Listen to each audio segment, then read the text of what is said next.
Hey, hey, hey, what's going on, everybody? Let me know if you can hear me okay. Welcome to a 50K sub celebration. Man, this is incredible. This is incredible. I see we've got Green Devil in the house. We got Ben71287, Sims1237. What's with this? Let's see. Seems to be a lot of 127 numbers. The wheelchair gamer, Michael. How you guys doing tonight? Jacobians, of course, is in the house. Our friendly mod, Matt's Gaming Life. How you doing, man? You guys doing okay? Yeah, good vibe. I don't know if you've caught that intro. That's that we've been doing that for a few weeks now. Actually, the new intro, and there's kind of a new look on the channel too. If you guys go over to the channel, there's a brand new artwork. We refreshed the whole look of the channel, and even in the latest video that dropped today, there's new animations. There's a new intro little bumper. I don't know if you guys caught that. Would love to hear your feedback on it. Colleague, friend of mine, he actually put that together, and he did a great job, I think, and excited about using that and moving forward with new videos and the new fresh look. It's cool how it all kind of coincided with the 50,000 subscriber milestone. Just crazy. Could be a little louder. Okay, let's see. Looks like the levels look pretty good on my meter here. Let me see. Can you hear me okay? Let me know if the audio is good. We're going to do, I thought it'd be special to do a watch along because I've never done a watch along. And unfortunately, Cousin Manny could not be here tonight. He is working real hard in his day job right now. And so he couldn't make it tonight. And he sends all of his well wishes for the stream and says hello to all you guys. So, we will miss him today in this 50K celebration, but I figured let's do it. Let's go ahead and get it done. I went ahead and advertised it for tonight, so hopefully you guys will enjoy this watch along. There is also voice sounds all good here. Okay, says Nostalgia Gamer. Great. And then let's see, friendly neighborhood moderator. Yeah, it's you, Jacobians. I'm doing great. Hope you're doing good. This is Wheelchair Gamer. Yeah, I hope you guys are doing good. Hopefully, let me make sure. Okay. It's all good now. Okay, great. Perfect. Glad to hear it. Well, good to see all you guys. I see a bunch of regulars. I wanted to personally thank each and every one of you right now that are in this live stream. This is just incredible. The fact that we hit 50K subscribers just a few days ago, and we're already at almost 51K. That'll be probably sometime tomorrow. It's just been so awesome. The growth that the channel has seen, and so many of you that are here right now might be new to the channel, and I want to thank all of you guys, and especially the guys who've been here for a long time. I've actually been going at this a long time on YouTube. A lot of you have been in the different incarnations, have been subscribed since, some of you have even been subscribed since I started on YouTube with SegaMasterSystem.com and the Sega channel back in 2012, going on 10 years now. And so it's, we've been through a lot of different journeys and incarnations, but I think I as a content creator kind of really found myself and my voice, so to speak, with this new incarnation of the show. At least somebody put it good. It was actually GTV Japan, a good friend of the show. Talked with him for years. He actually put it really well. He said that I seem to have found my focus, or I focused in more on what this channel should be, and that is the nostalgia for those old days, but specifically triggered by the old family footage. Because in the old incarnation of the show and of the channel, I tried to do all sorts of different kind of things that was, different, and, some of it had interesting production values and, scripted and stuff like that. But now I think we've seemed to really hone in on things and had a few videos blow up, and it's been awesome, guys. So thank you so much. In celebration, let's do a watch along, And I'll also be doing a giveaway. Now, the giveaway for today, excuse me, didn't mean to hit the mic. Giveaway is a Game Gear Micro. This is the Sonic and Tails Blue Game Gear Micro, only sold in Japan. And so I really wanted to make it a special giveaway, really cool item. So in order to participate in the giveaway, I've opened up my DMs on Twitter. And so if you follow me on Twitter and you send me a DM, you will be entered into the chance to win this Game Boy. Sorry, did I say Game Boy? I hope I didn't say Game Boy. Game Gear Micro. I probably said Game Gear. So the way this is going to work is that as soon as the stream ends tonight, if you go and DM me and follow me on Twitter, again, DMs are open. We're gonna do it's gonna be like a 2-minute little gap, a little break. We'll go to break for like 2 minutes at the end of the stream tonight, and then or maybe sometime during the stream, we'll just see. And in that 2-minute gap, I'm going to come back from the break, and the last person to have DM'd me, and so no more DMs after this certain amount of time, the last person to have DM'd me will get the Game Gear Micro. And this was a gift actually sent into the show by Big Keith. He's a longtime viewer of the show, and I just wanted to shout him out. Big Keith, he's just a great guy and very generous guy, and he sent this to me a long time ago actually, and Hallie and I have really loved it and really gotten some use out of it, but I really wanted to do something special for y'all and send it to you guys as a gift and as a thank you. So I think that'll be a lot of fun. What do you guys think, huh? So I guess let's go ahead and sorry for how the awkward nature of this. I actually spent a lot of time trying to configure this audio and making sure it works. I was spending so much time trying to get audio to work through the browser of my computer, and it wasn't working, and that's why we're a little late. I told everybody we'd do 9:00, but now I think I went live at 9:30. I finally figured out a way to do it by just capturing my Switch. So we're going to watch the channel on the Switch, and that's the best way to do it, honestly. So I was having so many troubleshooting issues, so sorry for starting late, guys. Thank you all for being here. 40 people watching. Awesome. Glad you guys have all tuned in. So let's go ahead and just see. I want to know which episode should I start with on this watch along. I don't know if we'll watch the whole series tonight. That's quite an undertaking. So I don't know if we'll have the time for that. I don't know. Maybe we will. But go ahead if you guys want to send me a message here in the chat. I'm sorry I haven't caught up with a lot of what you guys say. Sega Steve in the house, DXL, the poet. Thank you so much for saying that. It says best channel on YouTube. Thank you guys so much. Appreciate it. It's amazing. I'm so thankful for all of you who tune in and watch. And we're here at 50,000 subs. It's crazy. Hey, onward and upward, man. This is so cool. Okay. Let's see. Come on, people. Do the Epcot video is the first comment I see, I think. Yeah, it says do the Epcot video. Okay, we'll start off with the Epcot video. Somebody said pick my favorite episode. Okay, maybe we'll do that next after the Epcot episode. Let's find that. Let's see. That one's a Pixel Game Squad episode.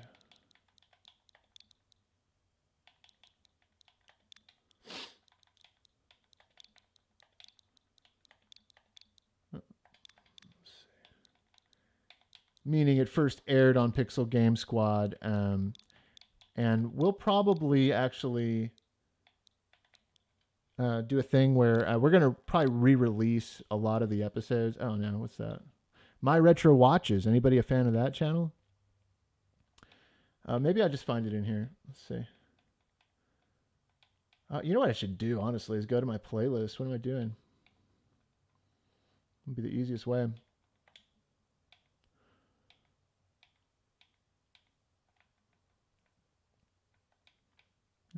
Popular uploads. My Retro Life episodes. Here we go.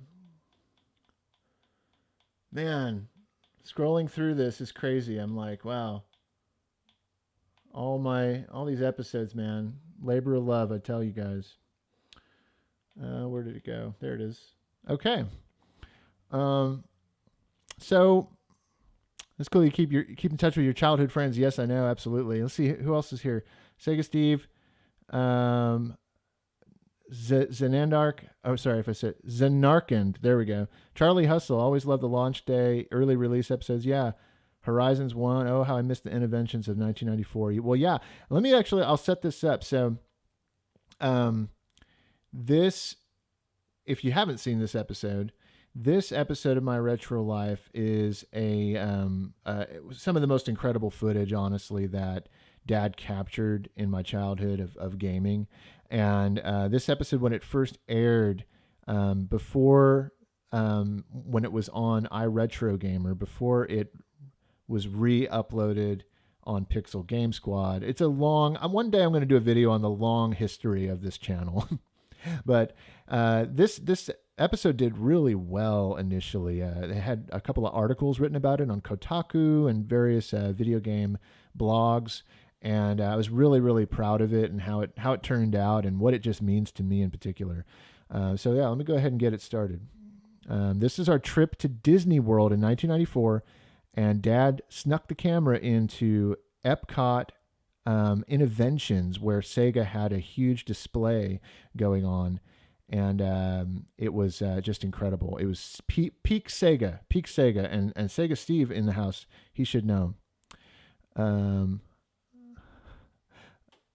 Oh, you might get some freaky deaky stuff from people. Oh yeah, on DMs tonight. Yeah, I know. But you have to be following me, and I'll try to make sure that you're real. Whoever DMs and wins the Game Gear Micro. But I think that's kind of how I figured out. Because I wanted to do a live giveaway, and I was trying to figure how do I do a live giveaway.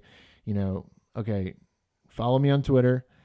DM me when we're doing the giveaway. DM me, and the last person to DM me will get it. So let's see, but we'll do that later. Okay, you got to stick with me here, guys. Okay, 50K sub celebration. Thank you guys so much. Here is the Epcot episode of My Retro Life. I feel like I've talked forever. First we got some ads. You can get prices that are lower than low. I'm reacting with disdain to my own ads.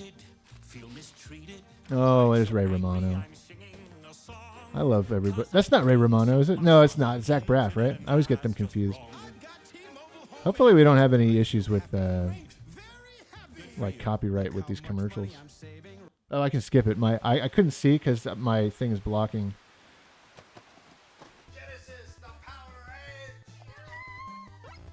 Okay, here we go. Let me know if it's working well, guys. Put the controller down.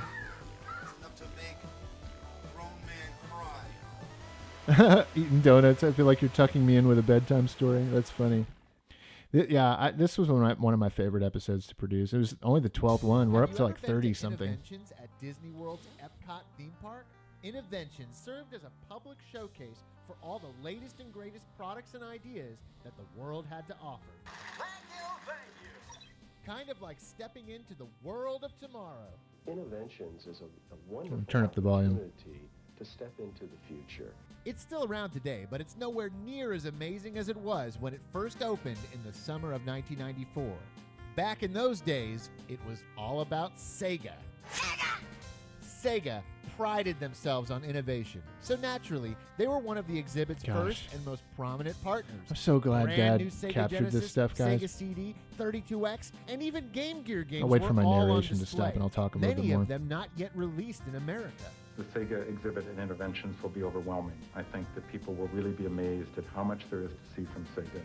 This was a Sega fan's dream come to life, and my dad and I were two raging Sega-holics. That's right. I first got my Sega Genesis in 1991 at the age of 5 years old, and Dad was right there with me, enjoying every bit of blast processing. I love putting in this Sonic and Knuckles music. He may have even loved Sega more than I did. So much so that when our family spent our summer vacation at Disney World, he strategically planned for us to spend an entire day at Epcot, all for the love of Sega. Yeah, it's true. There's not a lot of footage that still exists. Oh no, sorry. Wrong button. Oh boy. You know what? 32. Here we go. There's not a lot of footage. So what I wanted to say when I wanted to pause it was that, Dad really was like incredibly forward thinking when it came to videotaping these home movies and photographing / videoing things for posterity is what I'd like to say, is that he loved doing that. There was something about capturing a moment that he knew it would be a moment that would be remembered well and be something that would be special down the line. He knew the video games. So you got to understand, guys, he grew up in the comic book industry. My grandfather was an inker for Marvel and DC. And so Dad saw firsthand growing up how comic books were affecting people and how the comics industry was for collectors and different things. Now it's not nearly what it is today. It's blown up incredibly, but he understood collectibles. He understood fandom and pop culture, and he knew that in video games, he loved video games, and he knew that video games was going to become like comic books. He knew that video games would hit that moment where it was going to be in the pop culture zeitgeist, and his kids, like me, and he didn't have multiple kids. I was an only child, but point being, he knew that kids my age, you guys older, a little younger, we would eat this stuff up, and that this would be like our comic books, and he knew to film it. So all that said, here we go. Here's some more of his filming incredible things. It still exists of Sega at Interventions. It's kind of a footnote in their history that's often forgotten. What you are about to see is a rare tour of the attraction, all courtesy of Dad and his Video 8 camcorder. What if we could go back to the beginning?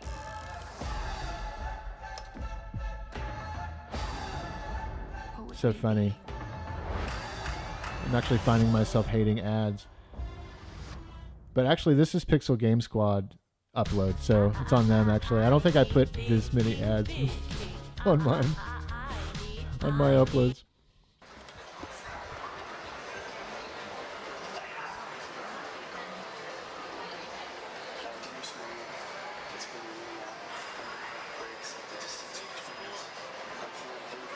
See, okay, when I found this tape, I had already started the show. Oh yeah, mute it when ads come up. Yeah, that's a good idea. I'll mute it when ads come up. That's really good. I had already started doing my Retro Life episodes, and in my mind, in my memory, I thought I had this footage, and I couldn't find it though for a while. And I'd already digitized a lot of footage, and I thought, man, did I just dream that up? Was that... Did Dad not actually capture that? Was he unable to?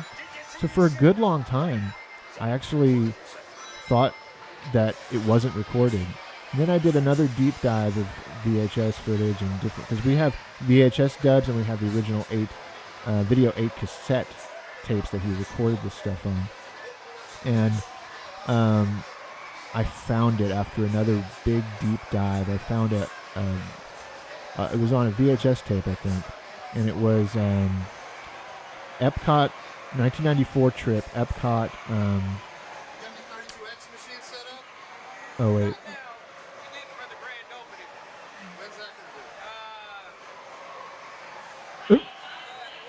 I always laugh at that part, guys, because he's asking him and the guy just trails off and he's thinking too long, I guess, and Dad just turns the camera away from him. It's just such a little jab. It's so funny. I don't think he meant anything by it, but it feels like such a diss because he's thinking, and then Dad's like, okay, this is taking too long. I'm gonna record more stuff. But I found this footage finally, and I was like, oh man, thank you God, I can't believe. This is the footage I knew in my head that we had, and I couldn't find it for the longest time, and it's really special. Really special. Big screen.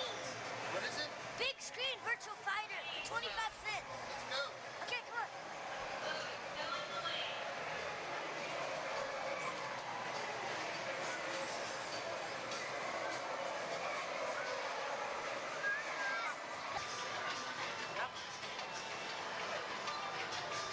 And then Lion King, that hadn't yet come out yet.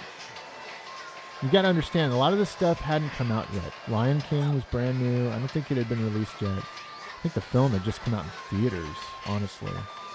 This was summer. And the game came out like maybe fall, winter. I got it for Christmas that year. Look at my face. I'm just like mesmerized.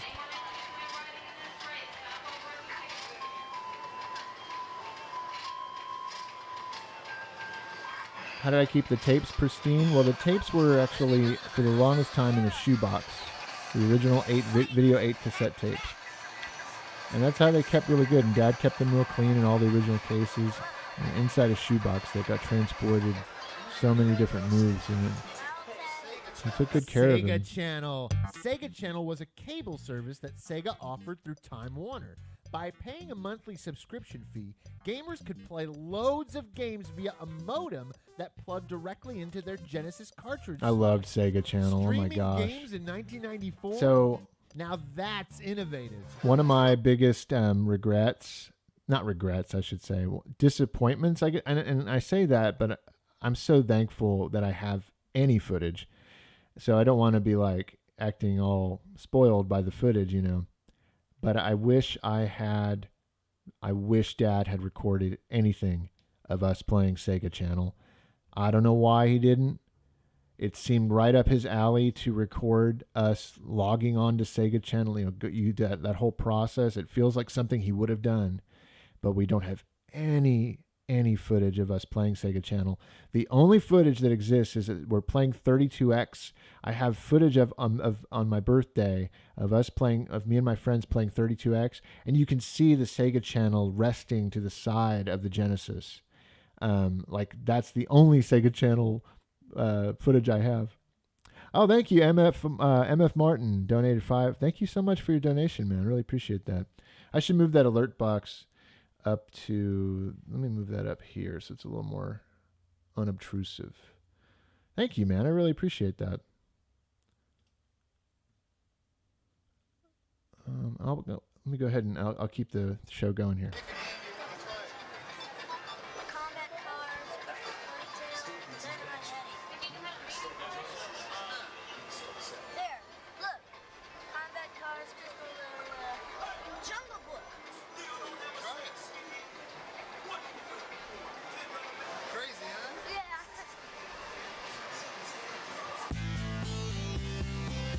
Experiencing Sega at Innoventions was like sensory overload for my 8-year-old self.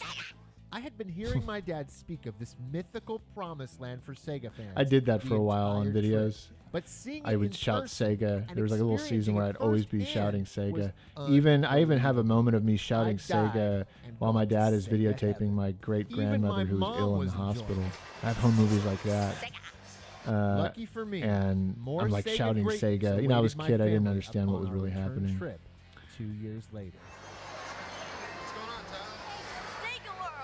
Sega There was World, yeah, just we as went much back. I Sega knew love at this oozing point out we of were the vets. We attraction knew in what 1996. Sega Channel was all about. Going back was awesome in '96.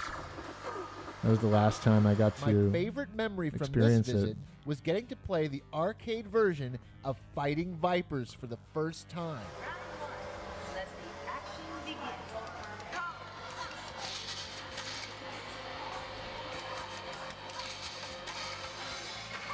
Yeah, that game rocked. I did We love wouldn't see a Fighting home Vipers. console version on the Sega Saturn until later that year. Yeah.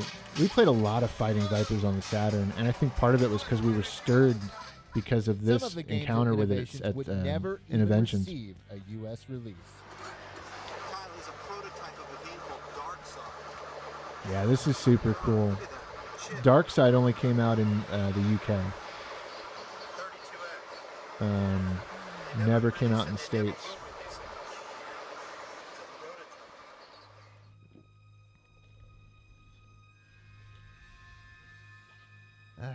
I just love looking back on this footage. Wheelchair It Gamer. means Do I a ever lot wish to I me. could go back in time It's like and be a kid glorious again? Snapshot, a time capsule. I'd of want to my go favorite back video for game developer at the top. maybe a week. a time in the mid '90s and when re-experience Sega it. But was number one, I have too many things I and love, there seemed to be no my end in family, sight. friends from today, that This I wouldn't was want to really stay something there. Special. But oh, you At betcha, one amazing I would want to go attraction back and in just Orlando, experience Florida, a little bit of that again. Sega pulled back the curtain for its fans. And let Absolutely. them have a glimpse Thanks, Kevin. inside their Appreciate it, hopes, man. their dreams, 50K subs. Yeah, I know, man. their It's crazy. future. You've been watching for a long At the time. Innoventions Sega display are really going to see the future. Thank of you Sega. for all of your And in support. the mid '90s, the future never looked brighter. Oh, thank you, Matt's Gaming Life. Shout out to Matt's Gaming Life. Thank you for the $5 donation. And Green Devil, thank you for your $10 donation. Man, you guys, thank you so much. That means a lot to me. I really appreciate that. Let me read what you guys had to say.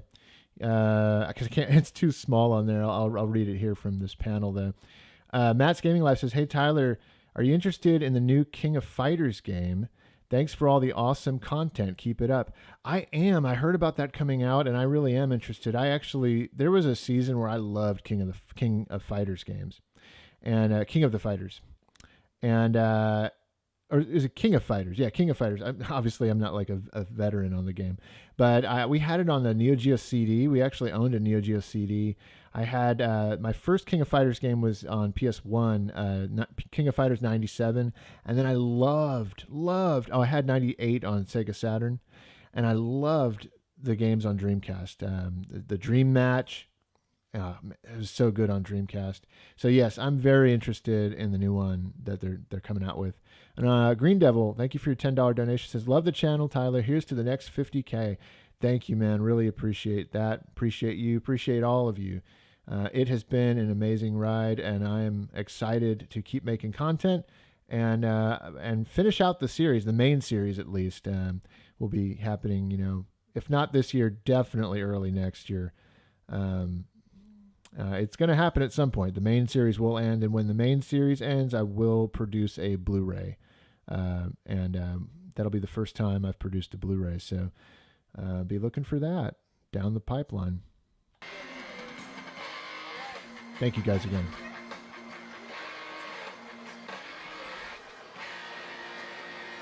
Oh, that was the end of the episode. I want to point out. Oh, yeah. Let's see. Oh, yeah. I didn't put this in the main. I didn't really leave this clip on long in the main part of the episode, so I thought I'd put it at the end here. Yeah. So this is a good opportunity to talk about Inverse Phase. Inverse Phase, shout out to Inverse Phase. Inverse Phase is a chiptune artist who did the theme song to My Retro Life. And thank you, man, for creating an awesome theme song. It's awesome to this day. I still love it. I never want to change it. We kind of worked on it together. I had a couple of notes. I had a couple of melodies in my head that I kind of hummed to him in various emails and sound recordings, and then he kind of put it all together. And so we came up with that song. I hope you guys like the theme song. Oh yeah, please release it on VHS. I'll do that. I'll do a VHS. I've thought about that. But yeah, you can follow Inverse Phase on Twitter. Just type in Inverse Phase is his name, and he's a cool guy, great chiptune artist.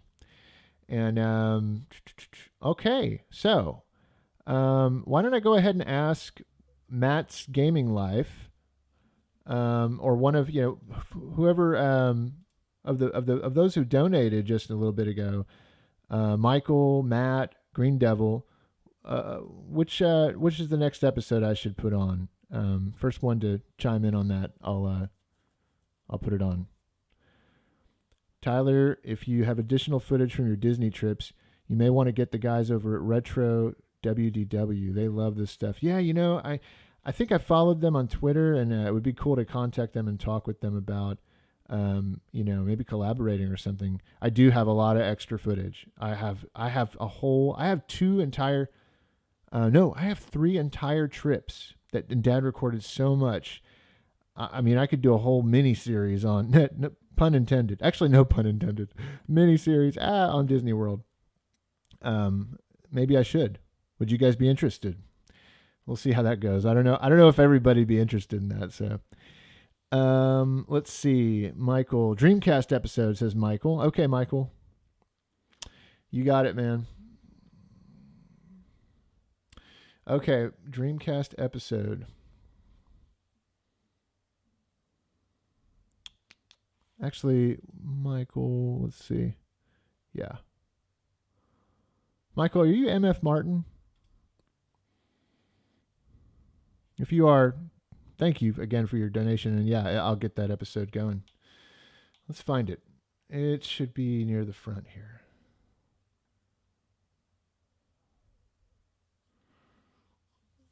Love the Sega CD Christmas episode with Manny, says Matt's Gaming Life. Hey, Tyler, Jacobians. Hey, Tyler. Maybe Megan can pop up if you decide to do a Disney-related stuff. Yeah, she is all about. She would totally want to be involved in like some Disney content for sure. No, that's me, but that's the episode I wanted anyway, says Michael. Okay, Michael.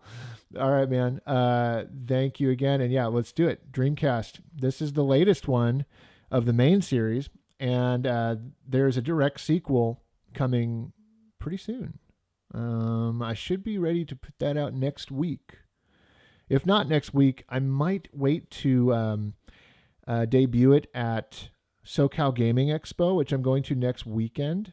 If you guys are going to be there, I'd love to meet you guys and hang out and just come by and say hi. I'll be at my booth and I'll be doing a panel, I think. I have to make sure if I'm doing a panel. We'll see. But man, that's going to be awesome. So many friends are going there and cool people. And but yeah, very soon, the new main series, My Retro Life. And it's a direct follow-up to this one, Sega Dreamcast Birthday Surprise 1999. I must say I like how this one came out too. Opportunities to redefine what a truck can be.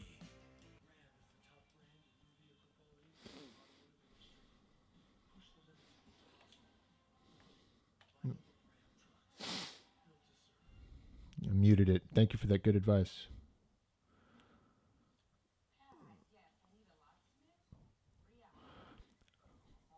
Let's see. If you guys, I want to actually remind y'all to go ahead and, if you can, if you're following me on Twitter, go ahead and retweet this tweet that I sent out at the beginning of the stream. Maybe more people will join us. And also hit the like button. And who knows, maybe we'll get some people, some extra people watching. 32 of you watching right now. Thank you guys for being here. Oh, did I just miss? I might have just missed a.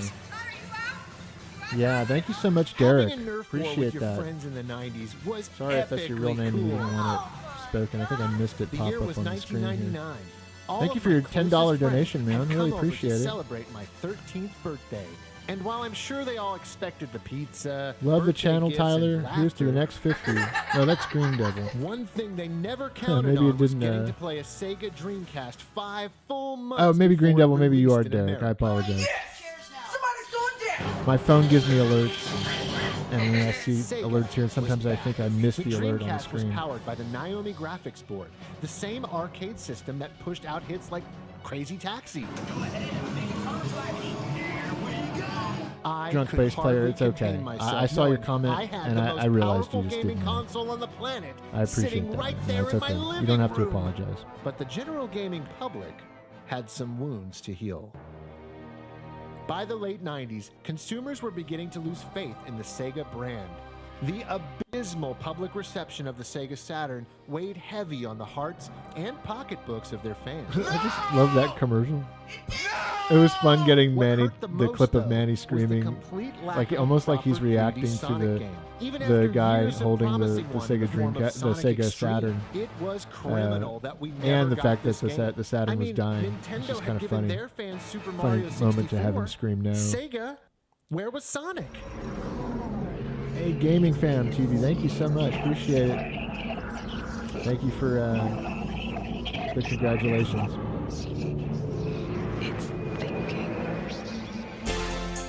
This is one of my favorite tracks from Sonic Adventure. In February of 1998, Sega of Japan quickly announced and launched its At successor Dawn or in something? November Into the that Dawn? same year. I forget. But it's part of the speed highway stage. The Sega So good. Dreamcast, as it was dubbed, righted their most critical wrong by making Sonic Adventure the first 3D Thank you, Sonic Drunk Bass game, Player. a day one launch title. Thank you, man. And I appreciate I was one that of the sentiment. very first kids in America to own it.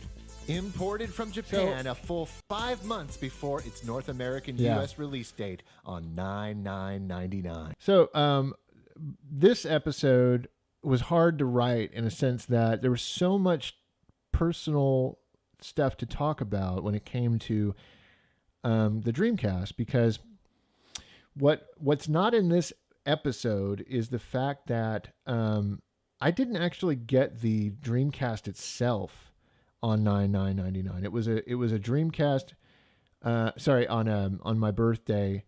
It was before my birthday. It was for my birthday, but it was a couple months before actually, and it was given to me early, and my mom gave it to me. Now, the reason why I never talked about any of that was because I didn't have any footage to really back it up, and the script was feeling, when I write the scripts for these, I try to make it have good pacing, because I'm also a filmmaker. It's what I do for a living. I'm a video producer. And so I try to make sure everything flows really well and has a good pace. And the whole kind of sub story about my mom getting me the Dreamcast early, I felt like it was too much to fit into this already kind of big story. And I thought also, okay, maybe I'll do another video, and maybe even with my mom, about further detailing how she had gotten it for me a few months before. It does kind of look like my dad bought it for me in this video. The way I never specifically say that my dad got it for me, or maybe I do. If I do, I apologize that that's not entirely correct. My mom actually got. I don't think I say that, but. So that is the actual longer story here, is that my mom had picked it up, and it was really, really special to get it early, and even, earlier than what's being shown here. This is April. But what did happen was, so this was Dad's first moment to kind of film all this stuff. It was my birthday in April, and since we had just gotten the Dreamcast really, really close to that date, this was his first kind of opportunity to film all these games that we had accumulated in a month or two's time. And so this all these games that you see here, I didn't get them all on my birthday. Rather, this was like a celebration of having the Dreamcast, which was a birthday gift, but we had already been slowly ordering games up until that point. Anyway, long story, but this is how I ended up showing it here. So here we go.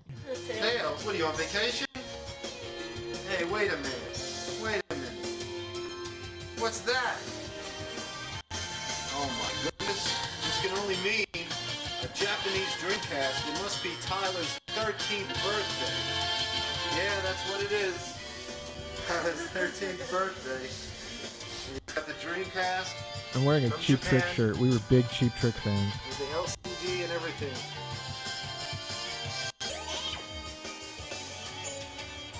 We did have two Dreamcasts. When the US one came out, we got the US one. We had a Japanese one and a US one. We did the Japanese. We didn't get it on launch day, the US one, but eventually my Dreamcast got burned out, the Japanese one. Oh man, House Or maybe of we Bread. bought the Dreamcast US Two. one so we can go online with it. Yeah, I think that's what happened. I have to kind of remember some of these things. A little fuzzy. Man.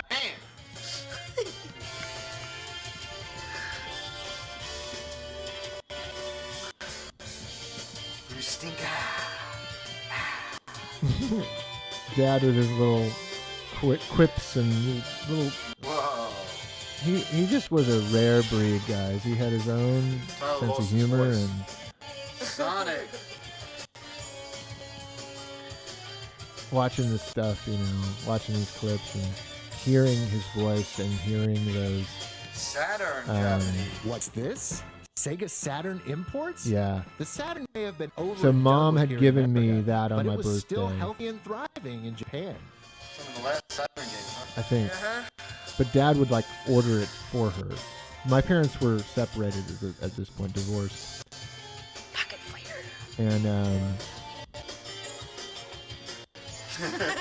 yeah, so yeah, again, all this stuff was accumulated like between the month of February and April.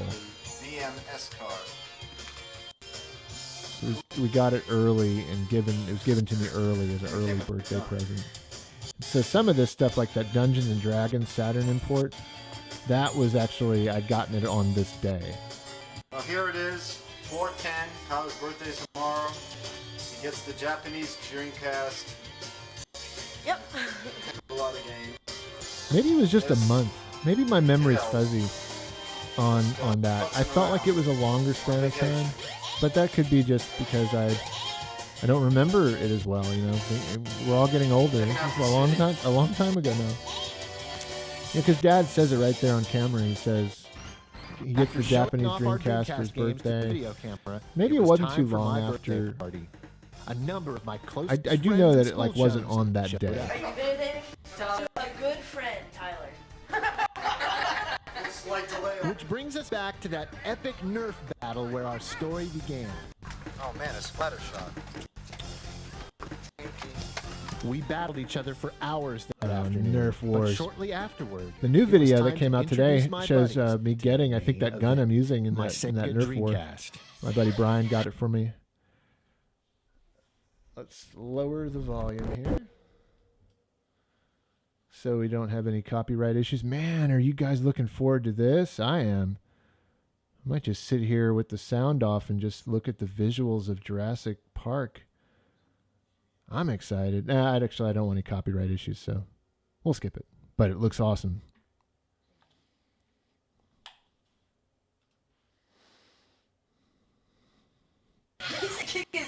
No, he said Kikizei. That's something in Japanese. Yeah, it means butt. Nobody commented on that joke. So funny. Yes. Chris, maybe nobody heard it. So Chris, my buddy Chris, that's the guy who just said yes. That's my friend Chris, and he actually goes, did he say kick his butt? Or yeah, did he say kick his butt? Or you know, I don't know what he said there exactly, but I correct him and I go, no, he said ikaze. It's Japanese. And Dad, his humor, he comes in and he goes, yeah, it means butt. Just stuff like that, I tell you. Somebody's going down. He's like, oh.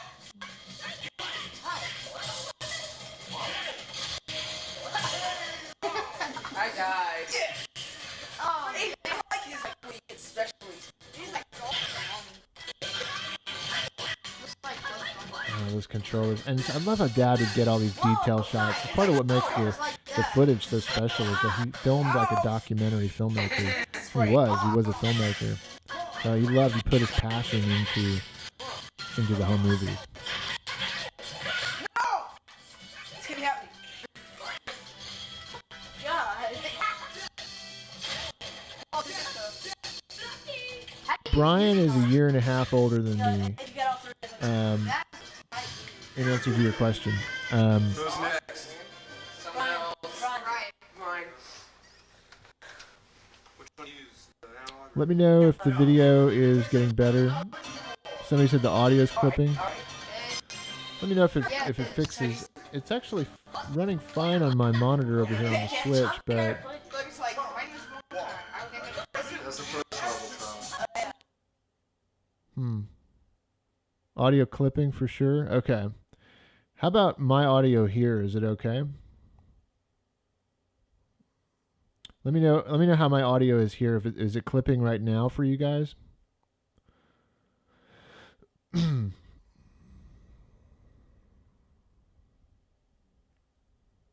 Mine's good. Okay, mine's good. My voice is perfect. Okay. So it's not like a stream issue. Like, it's not like I'm having a band. Maybe it's just a YouTube issue. That's interesting. Okay, let me try again here. Let me know if it's still clipping, guys.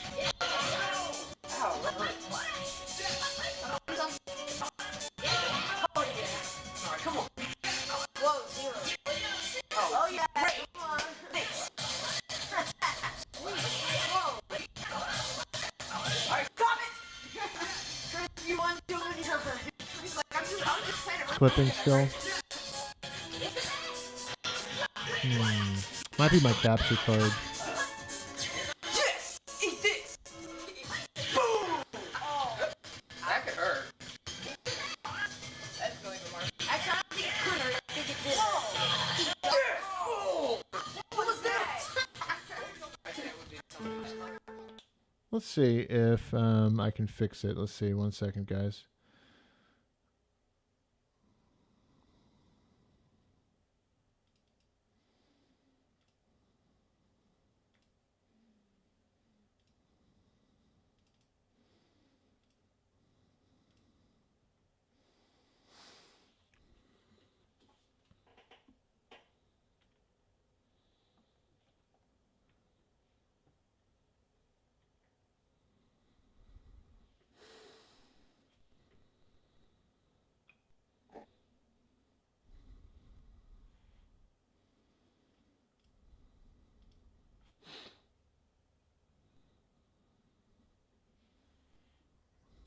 All right, let's try this now.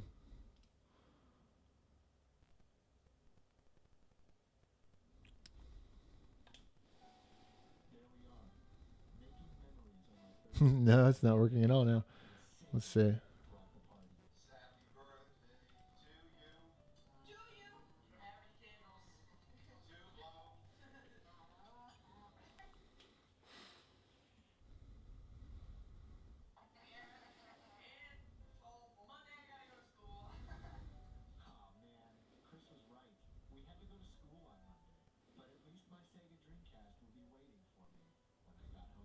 Is it working now, guys?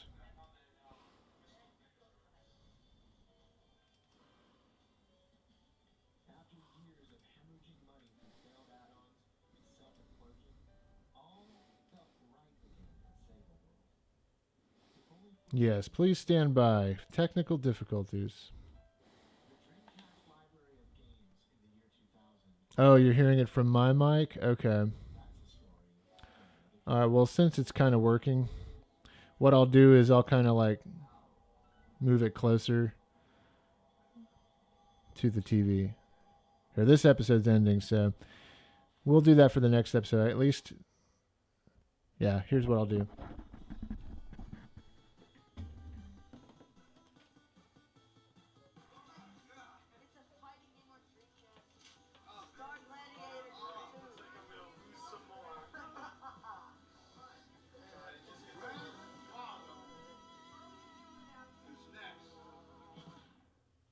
Okay, let me know if that's better, and we'll move on to the next watch along, and hopefully that'll fix the problem, and we won't have issues like that anymore.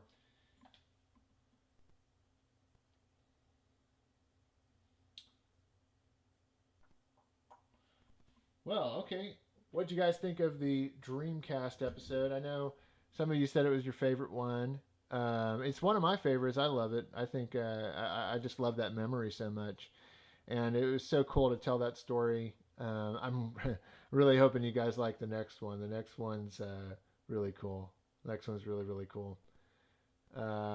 So you can barely hear me. Okay, guess I'll talk directly into, and then when we go to play it, I'll turn it over. Sorry, I don't want to mess with it too much. But now that we've got it in sync, better. Okay, yeah. Duly noted. Okay, guys. Let's see. I think it was Matt who mentioned that he wanted to see the... which episode was that, Matt, that you wanted to see next? Let's see. I love that episode. That episode is really fun because that birthday was so much fun, man. All my friends from back then, seeing them, and all the fun times we had together. We used to go to Laser Quest a lot. We did a lot of laser tag. That group of friends right there, that was a big time laser tag group. Sega CD episode. Okay, Matt. Yeah, we'll get that on for you. Thanks again for your donation, man. That'll be. What's a Sega? We've been watching Sega episodes so far. I love that. Okay. Here we go. Uh-oh.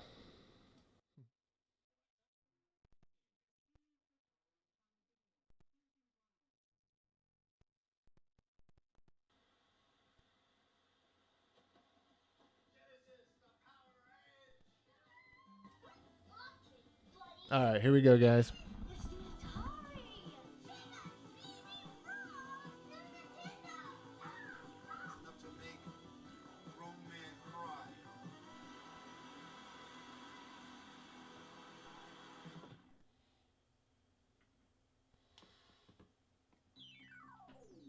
When the Sega CD launched in the fall of 1992, the video game industry uttered a collective gasp. For better or worse, the technology represented a huge mainstream leap forward in the medium. Sure, CD technology had been around for a while, with the release of the TurboGrafx CD add-on, but the introduction of Sega's alternative, while not a home run, was a confident swing. In my family, though, it was unlike anything we'd ever seen before.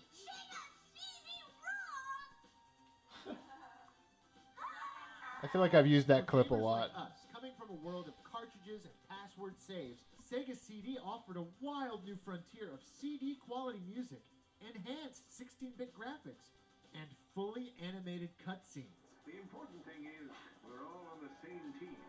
We introduced the system to my cousins Mikey and Manny now during you got- Christmas of 1993. Games like Now you've got the longer story of this episode with the the video I did recently this past Christmas, where I talked a little bit more about the Spider-Man and Kingpin clip there. That was fun. That was fun to do, and I'll do that with I've been doing that recently with videos where I can't really do like maybe a full-blown main series episode, so I'll do it like a video where I'm on camera talking about the story and telling the story on camera, as opposed to in this format. I did also want to say, drunk bass player, if you want, actually, you can donate in this stream. There's a donation link at the top there of the chat, and also I think in the description. And the next stream will actually happen on Friday night. Oh, actually, I think Manny might be streaming. Cousin Manny might be streaming on Friday night. I'll be busy. But that's an answer to your question. Batman Returns, and a nearly arcade-perfect port of Final Fight convinced us that we were playing with the future of gaming.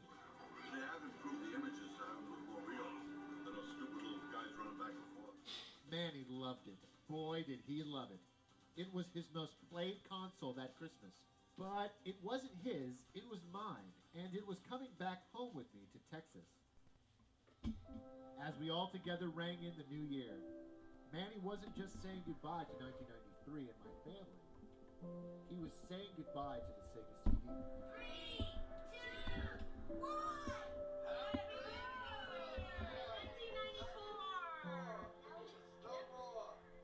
It was in this moment that Manny realized his New Year's resolution to own a Sega CD in 1994. As the new year moved along, life continued as usual for my gaming family. Mikey.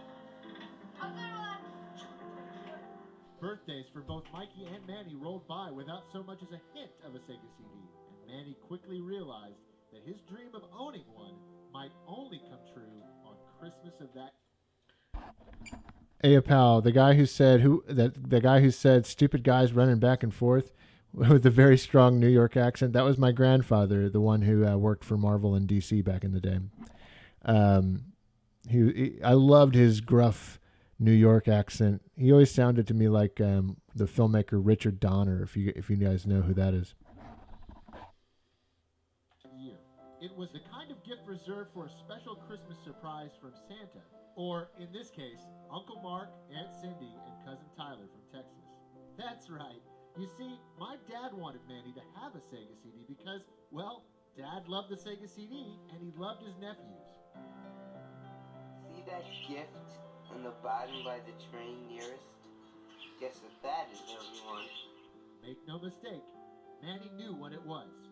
As the weeks leading up to Christmas became merely days, his excitement could barely be contained. Only 7 days till... Yep, that's right. Then, the day finally came. It's going. Oh!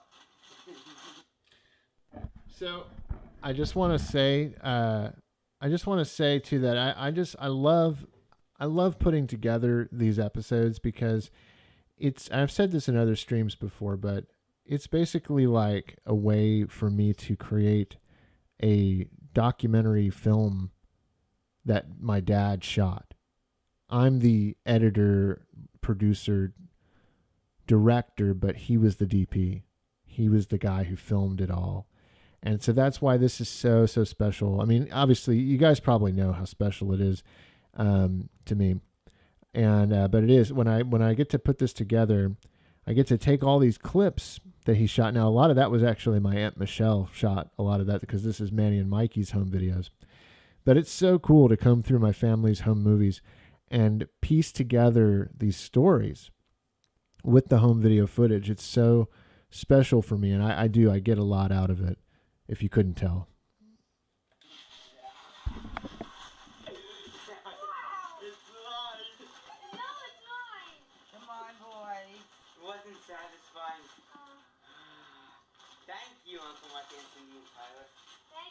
What is it? Tyler? Yeah, like you didn't know. Yeah. Oh, does that play the records on it? Really? Music? CDs.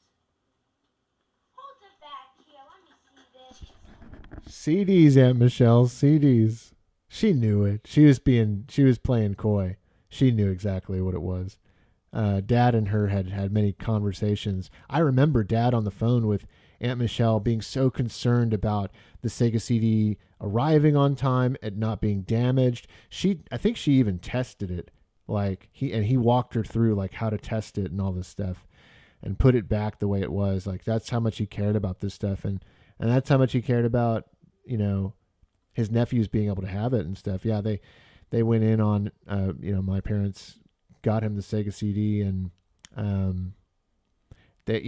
that was a really awesome year for Christmas for both of our families. They got a Sega CD that year and games, and I got all those crazy Sega Genesis games and Sega CD games. This was Christmas '94. That was like the most insane Christmas for both of us, both of our families. Come on, let's open this puppy. Hey! Now, who gave you this? I missed it. You went so fast. Uncle Mark and Tyler. Careful with that. Watch Mikey's face, huh? You're gonna poke you. An egg carton? Oh my God. There's eggs in there. 20 dozen eggs. Did Uncle Mark's go on the bottom? What go on the bottom? I don't know what you're talking. It was underneath and you press the button and it comes out. Oh yeah, his had a drawer. Ours is the new kind that you flip it up and put it in. Hey Mikey, your hair's sticking up. What time is it, guys? It's Sega CD time. Oh, Uncle Mark and Aunt Cindy, what time it is right now? It's 7:20. And the day had only just begun. It was tough.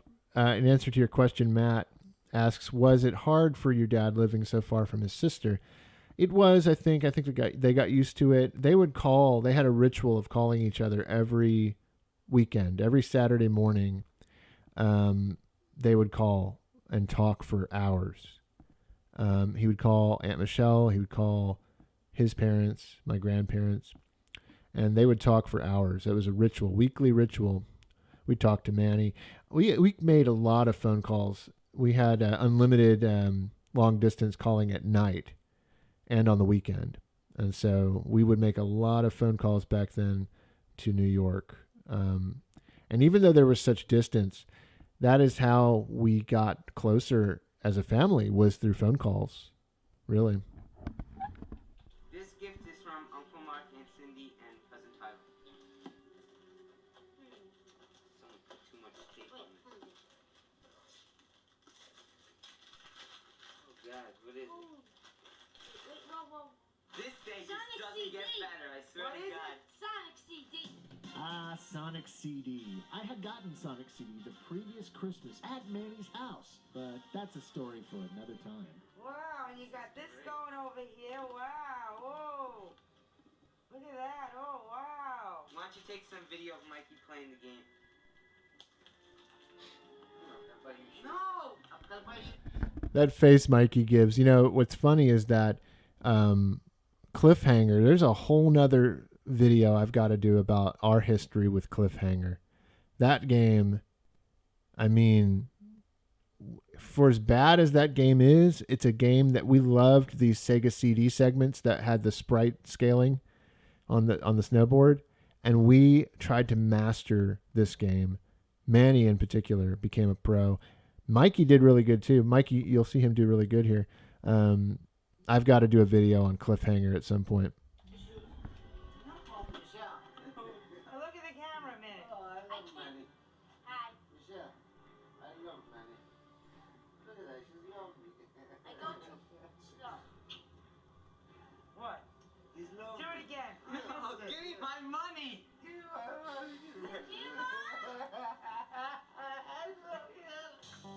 The joy of owning a Sega CD on Christmas. Just look at their faces. Hey, thank you, new subscriber, Drunk Bass Player. Thanks so much, man. Appreciate you subscribing. They're so happy. Now, at my cousin's house, Christmas gifts were typically opened on Christmas Eve night. But Manny and Mikey had already received their big gift for that year. It's that day. Or had they? Later that evening, with the rest of the family gathered around the tree, the mysteries of Christmas continued to unravel. If you're not auditioning for Oklahoma, then why do you look?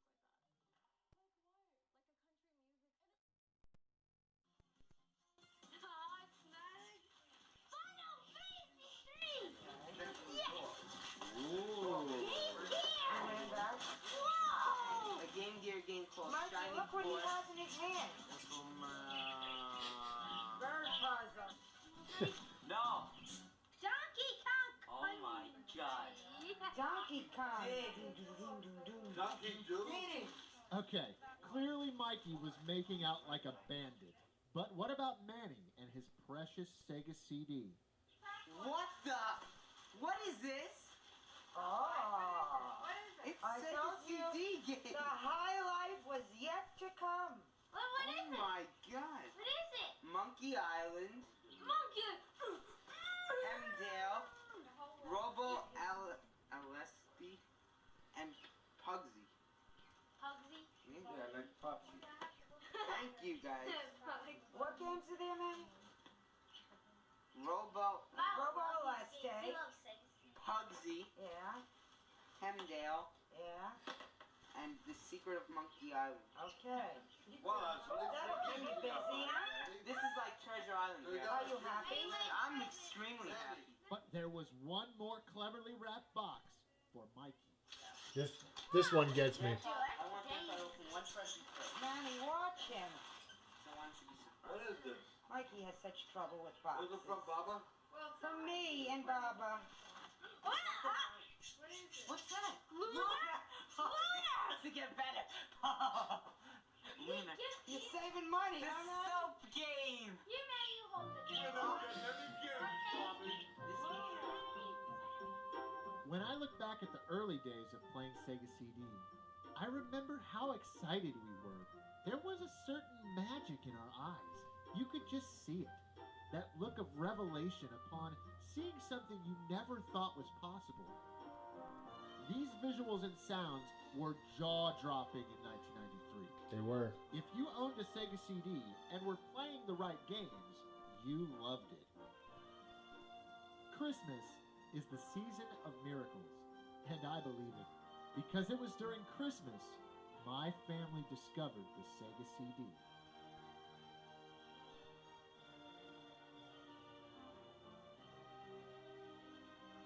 Oh, does that play the records on it?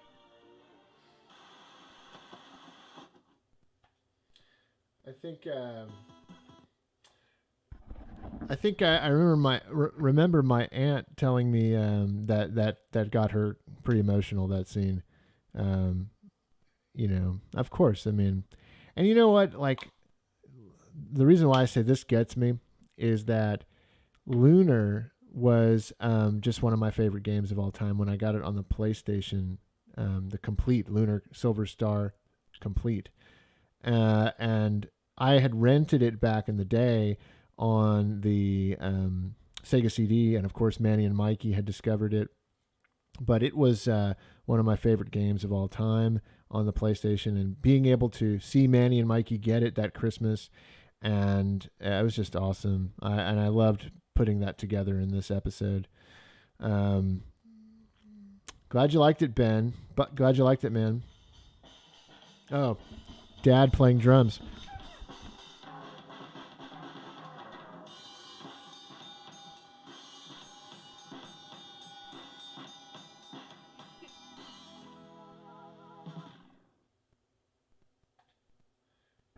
Yeah. So Dad could play drums. He wasn't a drummer, but he actually was a guitarist. He actually played a lot of guitar.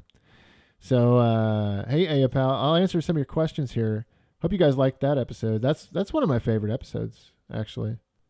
One of my favorites to put together and do. I loved making that one because it was about my cousins and not necessarily about me. And I wish I had more. There's maybe one other episode that's going to be specifically about them. And that'll be fun to do. But I really love getting to do that. Tyler, could we watch the PlayStation or N64 episode next? I'd love to hear some behind the scenes on how your dad locked those units down so early. Sure, we can do that next. Treasure made some amazing games and put so much love into them. Yep. Zach Combs, Tyler, what do you think your dad would say if he could see 50,000 people subscribe to his home movies? He would be blown away. I know he'd be proud. I know he'd be proud, and I know he'd be blown away. And I know he'd be like wanting to be part of the channel too. And part of what makes it real special is the fact that he's no longer with us. It just kind of adds a different layer to it. And I never would have probably made it, honestly, like the way it is, the way the show is. I don't know if I'd ever have come up with the idea for putting these home videos out like they are, like the Wonder Years, because that's what this show is inspired by, the Wonder Years, and later on the Goldbergs came out.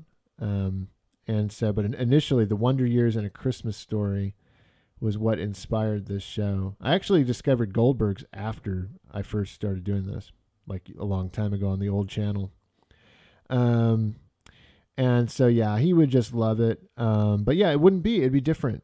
It'd be different if he were still with us, because it is so sentimental and such a love letter to the childhood that my parents gave me and what Dad did for our family and gaming. And it's looking back with this fondness, this kind of sweetness, that you inspired by movies like A Christmas Story and shows like The Wonder Years.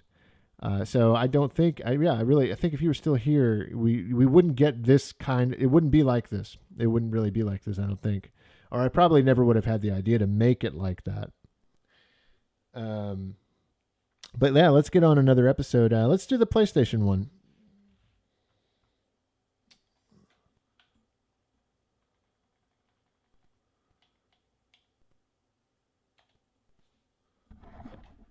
China is the greatest threat to America's future. Oh, come on. They want to beat us economically and militarily. Genesis, the Power Edge! Watch it, buddy! Yeah, it's the Atari! Sega CD-ROM! New Nintendo! Enough to make a grown man cry.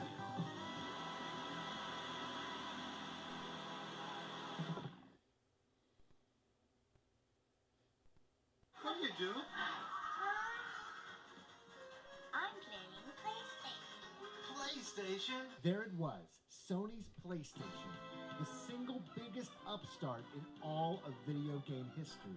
And it was in my house, threatening dominion over all the other consoles Dad and I had collected up until that point. What a collection. The year was 1995, and for the better part of my retro life, there were only two names in gaming, Nintendo and Sega. Sure, Atari and NEC were around, but they were players 3 and 4 in a two-player tournament-style fighting game, where only one video game manufacturer... There was a serial number on the PlayStation because it was a rental, and I get to that part in this episode. But yeah, it was a rental from an import store in Houston, where I'm from, and so that's why that was there. This the PlayStation.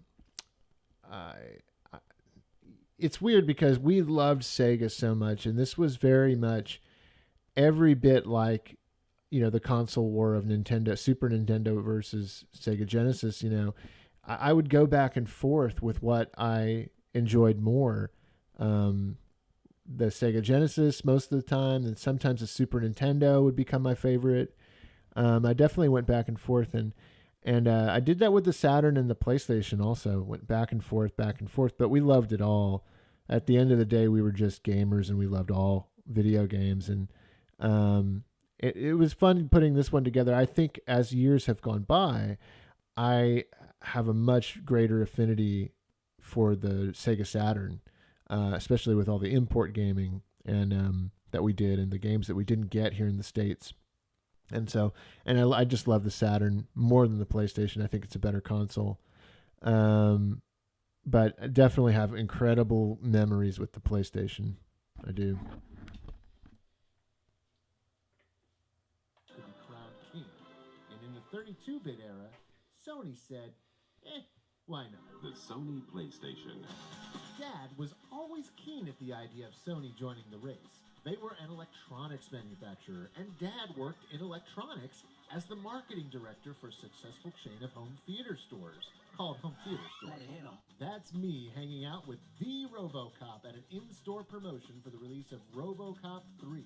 Dad was responsible for all sorts of cool promotions like this. But they don't give you a working gun, I guess, no? If Sony could make a video game console as good as they made their TVs, there'd be no question. It would be a console for the ages. In 1992, magazines began reporting on a Sony partnership with Nintendo to make a Super Nintendo CD add-on,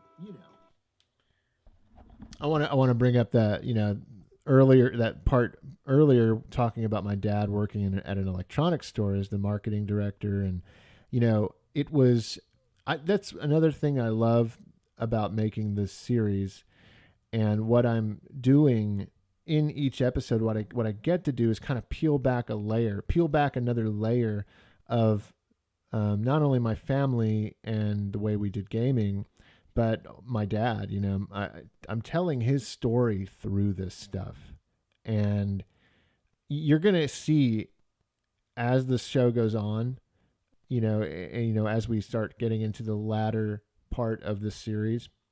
There's a lot more stuff, that I'm going to talk about, and footage that I have that is very awesome in telling his story. And so look forward to that. If you want to know more about Dad, there's going to be a whole lot more discussed and talked about in the future. To compete with the Sega CD, I've never even seen a box like that in the store. the deal infamously fell through, leaving Sony to pick up the pieces of what ultimately became their PlayStation console. Keeping up with the PlayStation news every month in our issues of GamePro and EGM was like watching a daytime soap, only in the video game realm. Then, at E3 95, Sony declared victory before the war had even started. The US had entered the 32-bit console war, and Dad wanted a Sony PlayStation. Before I knew it, word had traveled from the streets to my house that a video game shop on the south side was renting the Japanese Sony PlayStation. And well, you can guess what happened next. So one of you asked earlier, like you wanted to know more about the PlayStation and N64 and how we got these consoles early. And the whole thing about that is that, Dad, he had connections working with that store, the electronics store, as a marketing director. He definitely had all these connections with electronics companies, and he was just on top of it in an age where there was no internet.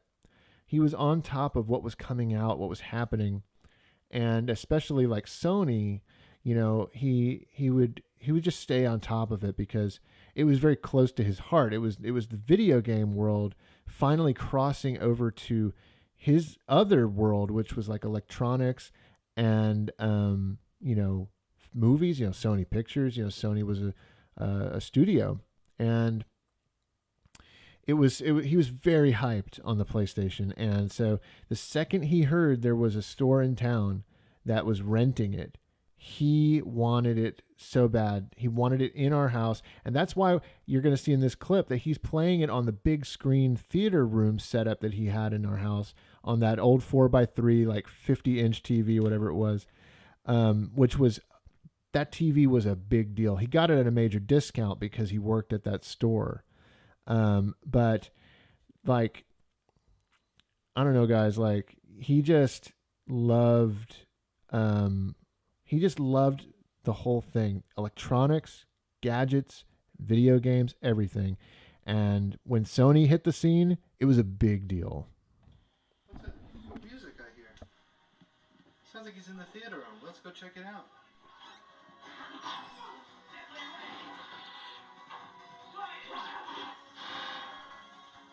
What the heck? What are you doing? Wait a second. It's June 16th. PlayStation's not supposed to be out till September 9th. I rented it at a store called Microblade. Is this Japanese? Uh-huh.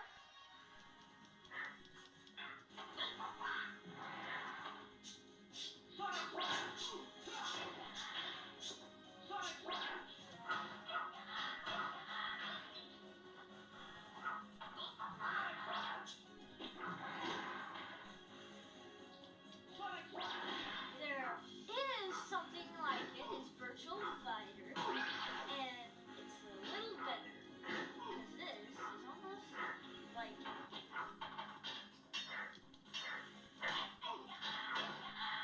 It's small and compact too. Very light. Very sleek in its size. It's tiny. So this is what you're playing, huh? Tekken.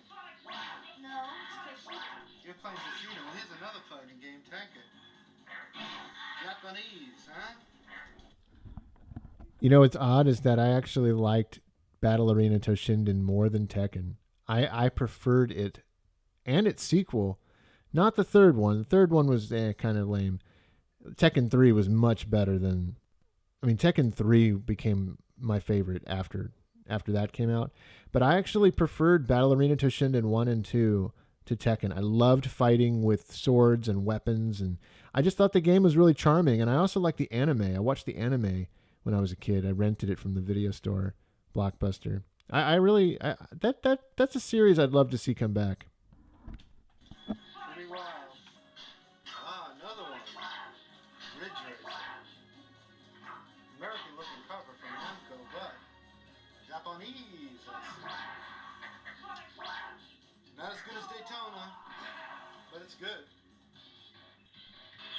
And Raiden.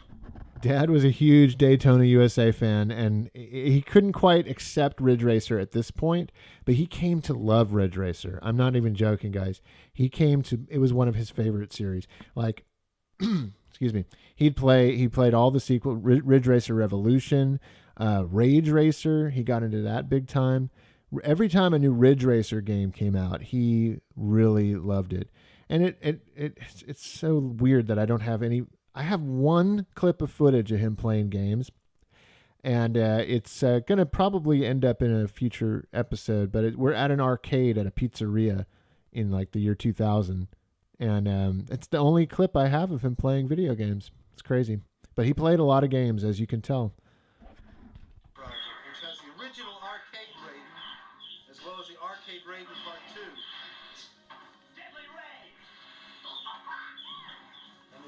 playing Toshida. Kind of odd cover.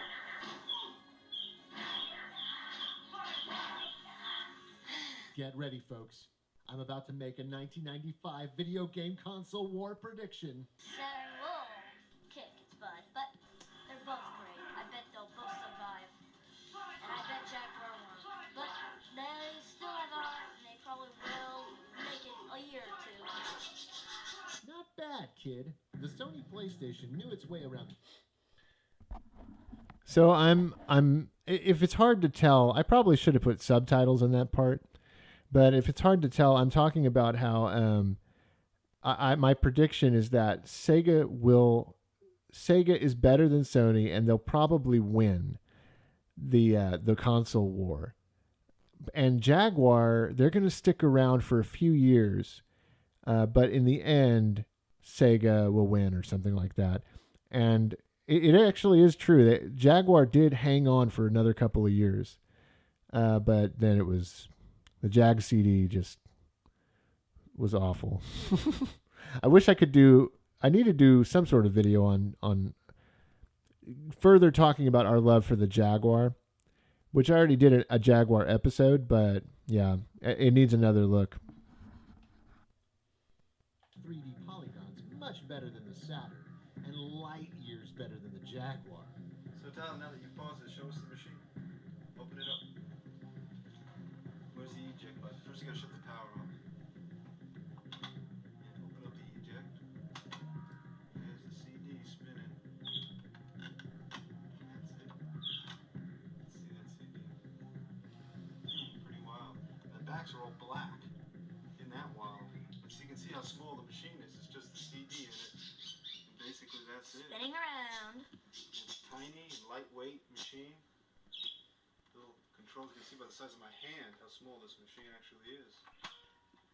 Pretty cool.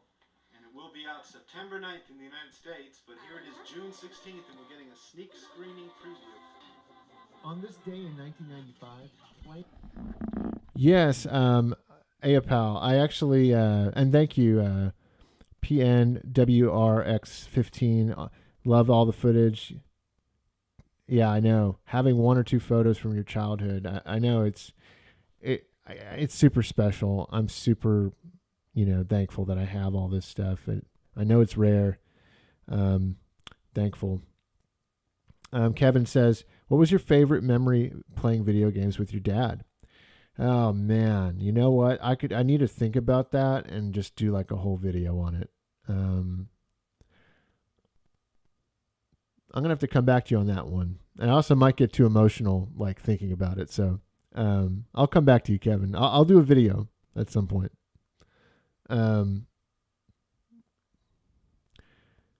What's up, G-Dub? What's up? What's good, Tyler? Channel is starting to boom. Congrats to you. Thanks, man. Appreciate it. We're watching the PlayStation episode right now, guys. If you, we're doing a watch along tonight. If on the stream, if you are just now joining us, definitely hit the like button. Would really appreciate it.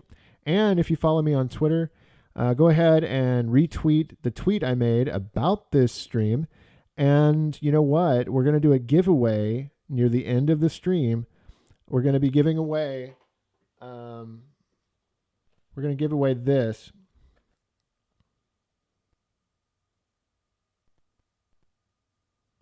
Game Gear Micro, Japanese import. And for those of you who maybe joined in later and didn't hear at the beginning, in order to be entered into this giveaway, you need to be following me on Twitter, and you need to, I've opened up DMs, so you can, we're going to take a moment at some point later, and I'm going to go ahead and kind of like, it'll be like a be right back slide will appear on the stream. And in that moment, we're going to wait a couple of minutes. And when I come back from being, from that slide, that little break, the last person to have given me a DM shout out, and you can say anything you want in the DM, but the last person in those DMs will get the Game Gear Micro. So stay tuned for that. We'll be doing that in a little while. All right, guys, let's go back to the episode. The latest and greatest the industry had to offer, it kind of felt problem now was this was a rental, and once we returned it, we'd have to wait until launch day in September to have the console in our house again. That is, unless a local department store accidentally leaked it early. What's that controller there? What's that? Nothing. Wait a minute. It's September 3rd. It's Sunday, Labor Day weekend. That's Sony PlayStation. Where's that cord going? Oh, next to Saturn, baby. Next to Saturn, baby. See, that's how much he loved the Saturn. He called it baby. So like there's you want to hear a little bit more behind the scenes here. There's something I didn't include in this episode, and that's because I don't have any footage. And again, like I said before, sometimes I don't tell all the details of a story so that it flows better as a video. But the longer story here is that Dad, you might notice in this scene here, this moment where we got the PlayStation a few weeks, we found it at Montgomery Ward's a few weeks or days before it came out. They were selling it early. And so there's a brand new TV in the room. It's a widescreen TV. The first widescreen television I think that ever hit the market, and that's because Dad worked at an electronics store. And so he was on top of it, guys. He was on top of that stuff. And the way he got the PlayStation was by selling my grandparents.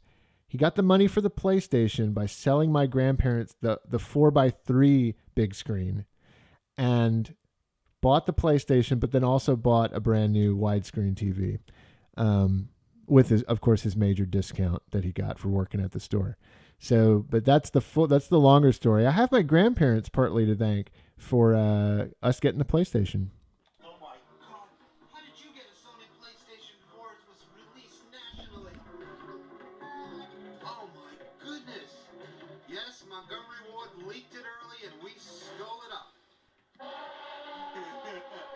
That's a special demo they give you when you order it early at Electronics Boutique. Love it? Yeah, I love it so much. It's great.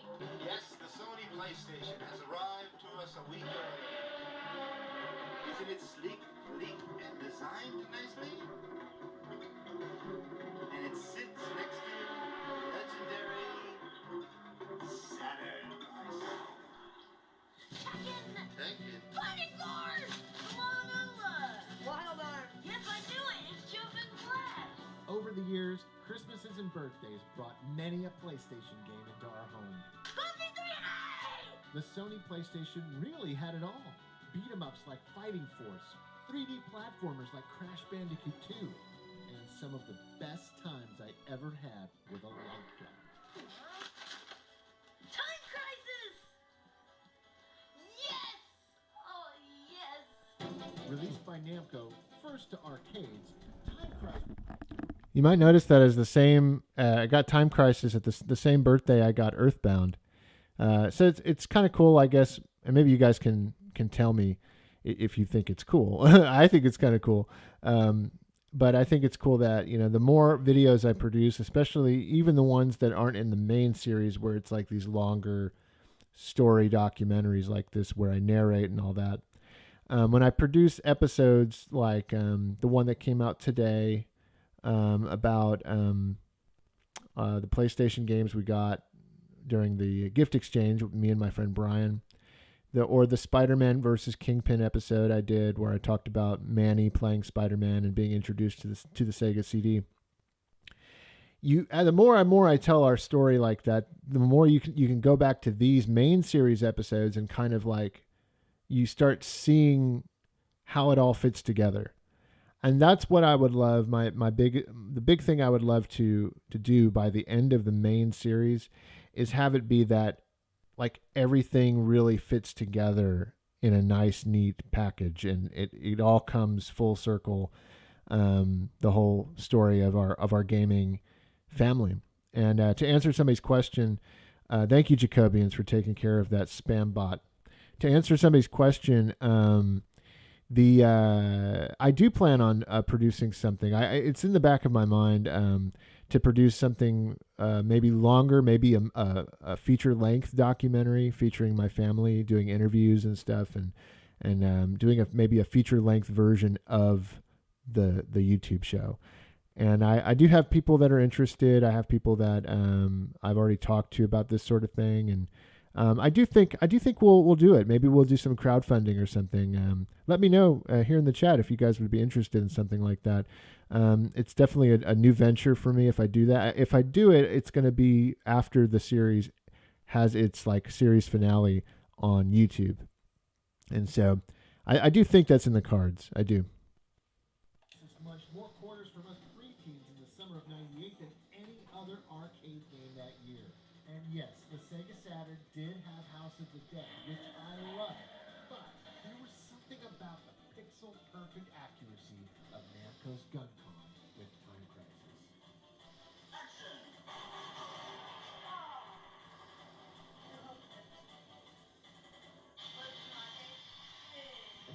Not bad, Chris. It was great.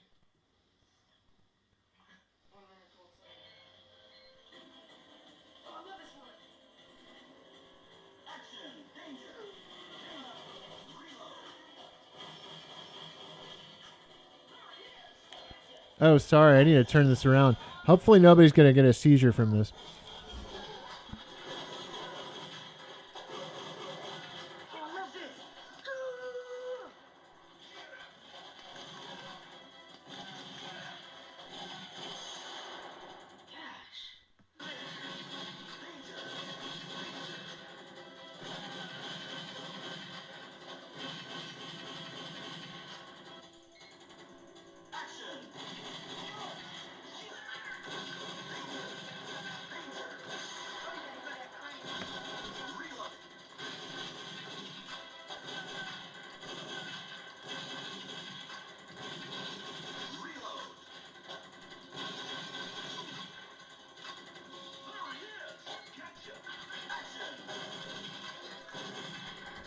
And watching this footage, it just sounds like a massive gunfight's happening. It's just so funny. I love these shots that Dad came up with, filming my friends. Detail shots. Look at that. I mean, that was the filmmaker in him. He was making a little documentary movie.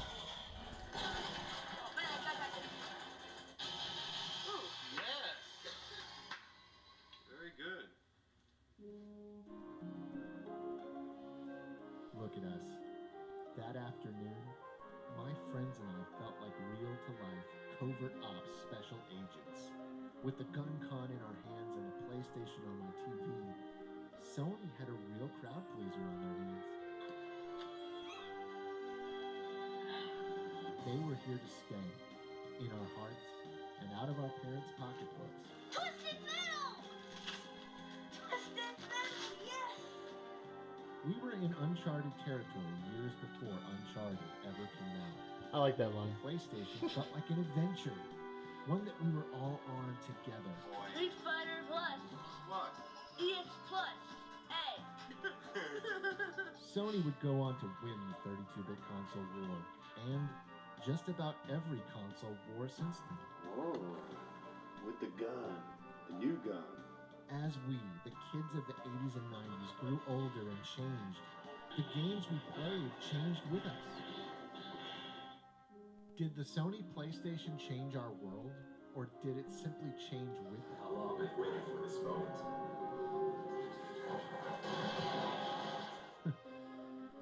I'm not really sure, to be honest. But with change, greatness awaits.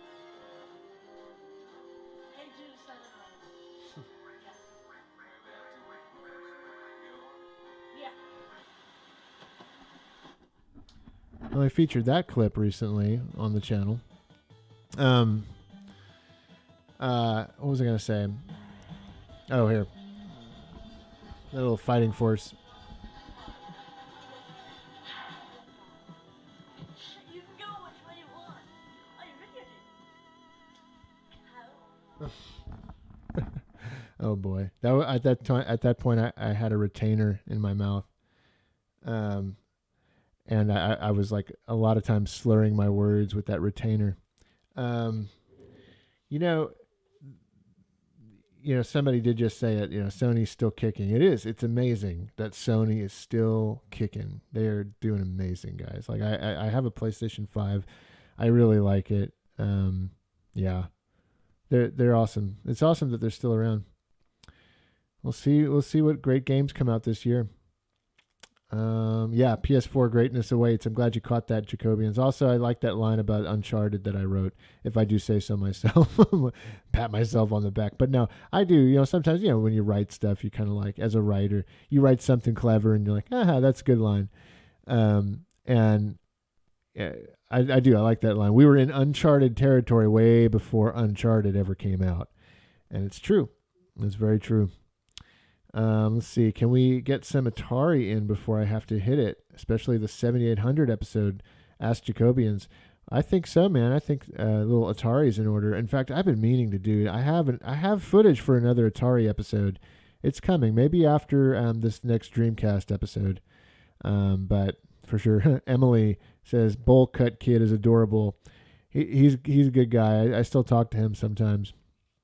And his name's Andy. That bowl cut, he wore it well. Okay, let's do the Atari 7800 episode. How about it, guys?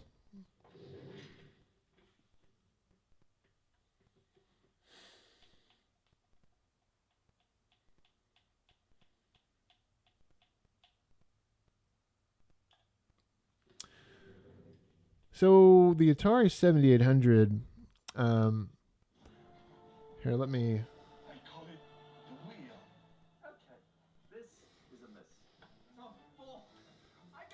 There we go. So the 7800 was, I loved collecting for it. It was so cool because we actually found the 7800 games, a lot of them, in a Radio Shack catalog that we happened upon it once at Radio Shack.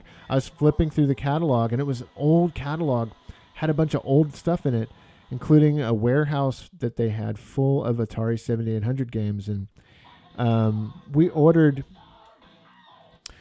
some of those Atari 7800 games from it, but then Dad went back and ordered like everything, and that's what this is. This is an insane haul of games that we got. This is one of the lesser viewed episodes in the series. I'd say if you ranked all the episodes as far as viewership, this one ranks the lowest at 15K. And I don't know why, but it is. I like this one a lot, and I think it's probably because of Atari. Atari always gets fewer views for some reason. But you got to understand, guys, there's actually a part of me as a collector, and you see it in this series. There's a part of me that, like, I love collecting Atari, and Atari is where I had my roots when I started as a collector of video games. It was the Atari that I wanted to get into when Dad would tell me the stories of him and Aunt Michelle playing Atari games, and Uncle Mike and Manny when he was a little boy playing Atari. And then I remembered playing Atari in their basement, and it was this mysterious older console that I kept questioning. I kept asking about it, and finally Dad was like, "Okay, well let's get one." And that was the gateway, guys. That was the gateway into collecting Atari, collecting video games altogether. If it weren't for Atari 2600.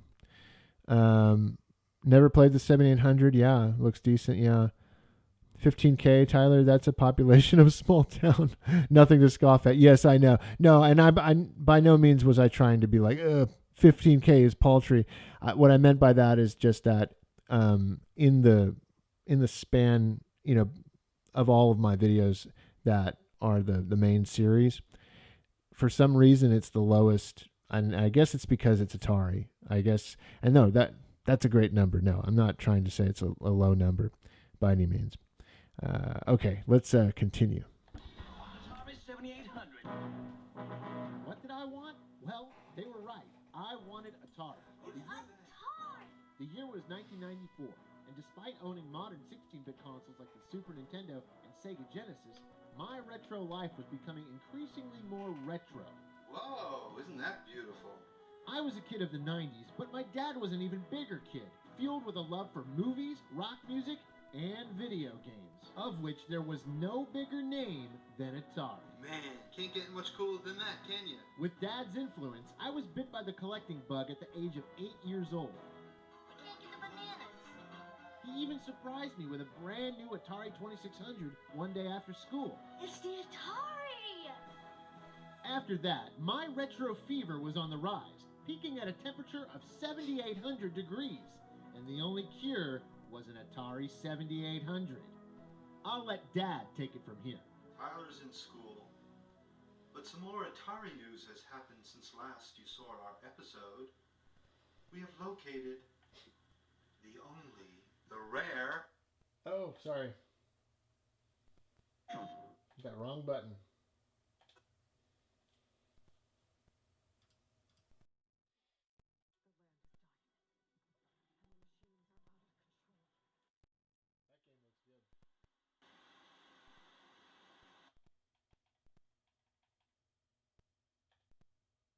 Friends is the system.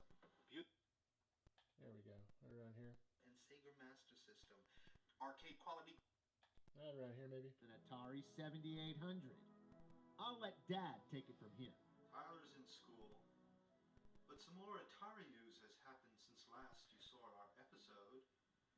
We have located the only, the rare... So that's what I was trying to do, was pause it at this Michael Jackson poster on the wall. Do you see that? Michael Jackson. I loved Michael Jackson around this time. I had the Dangerous album.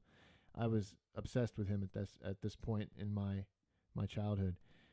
Yes, I have a email, PNWRX15. If you want, actually, a good way to also reach me is on Twitter. I don't know if you use Twitter. You can DM me over there, follow me. But my email is myretrolifebusiness@gmail.com. You can email me there if you want to. Yeah, so I wanted to say something else about... Oh, yeah, I thought it was funny because Dad was like... Dad said... he goes, when we last did our last episode, since last you saw our episode, it's funny how I turned these home movies into a series. And, you know, he just was joking because these tapes would be sent back and forth to my family in New York. So it was purely for us and them. And so it's just funny the way he's talking about it like an episode in a series. Well, I actually did that. There you go, Dad. Rare 7800 system, yes. The Atari 7800 plays all 2600 games, plus the 50-some-odd 7800 games, which are 8-bit, equal to NES and Sega Master System. Arcade quality graphics, color, and sound. Plays all 7800 games, including Super Games. Plays all 2600 games. More new games available soon. That's right, because this was a long time ago, pal. Dad was filmmaking. That's why it was as an establishing shot is what he was making. Hey, pal. Check out those controllers. Comes with 2 control pads, with 2 buttons on each and a control knob. And this, my friends, is the system. Beautiful, isn't it? Sleek. Ports in the front. This is the back of the box, showing the arcade classics, some of them that are available. Joust, Choplifter, and also some of their super games, which I think means extended memory, like a 2 meg game. He's exactly right. Atari 7800 Super Game carts were mainly a marketing gimmick used to label games that were typically larger in ROM size. Games, you ask? Well, we got a few games. We got for the Atari system, Dark Chambers, and Venture, as well as the 2 games you saw us get the other time when we got the 2600 system. What's this one called, Tyler? Glacier Patrol. Now, 7800 system, we have only 3 games. Donkey Kong, a Nintendo title, believe it or not, for Atari, because they had licensed it back in 1982 from Nintendo, who at the time was just a developer of software. Believe it or not, and believe it or not, a second time, Mario. Again, Nintendo, by Nintendo. Playing a Nintendo game on a rival console in 1994 was a mind-blowing experience. It was unheard of. Well, mostly unheard of. this is pole position, a box that we had to create. I had to work that in, right? The Philips CDI Zelda game or Mario game. But there's a surprise in the house. Wait till you see it. Tyler hasn't seen it yet. I didn't know what was coming. Brand new Atari 2600 and 7800 games. Dad had ordered them from a Radio Shack catalog, which by 1994 was one of the last remaining ways that you could buy brand new Atari games. Look at that plastic seal, pal. These are all brand new. Look at that. You won't believe this. Atari catalog from 1981. Look at this thing. Filled with games for the most incredible gaming system at the time, the Atari. Can you believe it? Yes, but there's a young man who lives in this house who doesn't think this stuff is here yet. Anticipation was building. Even Maggie, our family dog, was getting excited. Yes, even she wanted an Atari too. Look who's home. So yeah, it's always fun when I get to work Maggie in there. I have such fond memories of that dog, my childhood dog. But just you can hear it in Dad's voice. Like this was his, like this was the system, Atari, not the 7800, but Atari as a video game company. That's where he got his start with video games. And so he loved, and you can see it throughout this video, he just loved being able to introduce me to this stuff. And really, anything Atari Jaguar, he was a huge supporter of the Atari Jaguar. He loved all things Atari, and I think in his heart of hearts, like Atari was his favorite, because that's where it all started for him. Okay, I hear something's going crazy. Open them.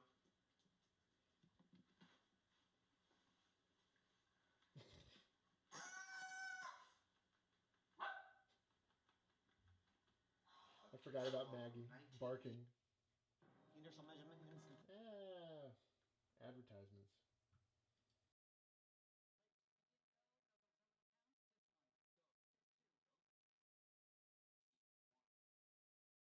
The boxes I only opened two of them. Look at that, Tyler. The catalog from 1981. Let me see. You sure it's 1981? Yep. New games which will be available in the first half of 1982! Man, check these out. This is the original box. Unbelievable. Look at this one, Tyler. Great box. Battlezone. Look at this. Unbelievable. Unbeefable. Yards Revenge. Look at this. This one, Warner Brothers owned Atari back then. This comes with a free color comic. This is a great game. I used to play this at Aunt Michelle's house. She has a. We used to play it for hours. Look at this one. Look at this. It looks great. I know. Look at the family playing. Hold on. Is this 200? These are all 2600 games. Look at this one. Off the wall. Never even heard of this one. Look at this. Milestone! 20 brand new Atari games. Only thing left to do was open them up and play. This hasn't been open in over 8 years. I don't believe it. Look, this is the thing where it hangs. It used to hang on the shelf like this. Waiting for somebody to buy it. Next thing you know, it's in a warehouse. Let's open it, pal. Let's see if the greatest treasure of the Lost Ark comes out. Like those ghosts in the Raiders of the Lost Ark. The Lost Ark of the Covenant. The Lost Game Box of the Covenant. Smell that!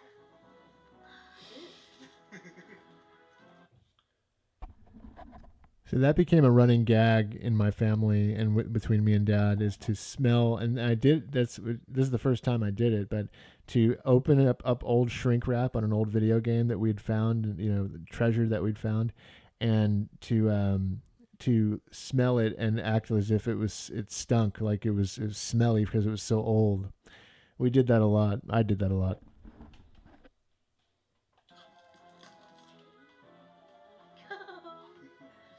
Dad decided to cut the camera camera as I struggled to open the game box for the next 5 minutes. I finally got it. Open it up and take your hand. Whoa. Man.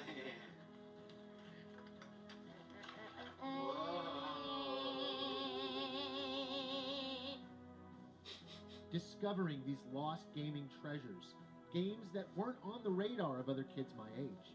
It's all something that I still cherish to this day.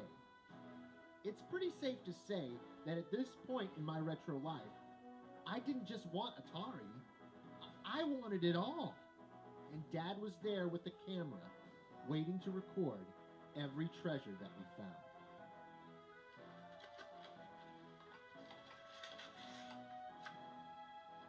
Save that warranty card in case it's defective. We can return it to Atari.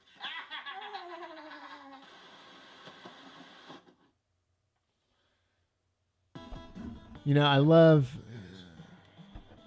hearing his laugh like that. He used to laugh like that a lot. That cackle, like mischievous laugh. That was very Dad. Prankster, not a prankster, but you know, he was a very funny guy and humorous, sharp-witted, but also really, you know, just a very playful, fun guy. Miss him so much.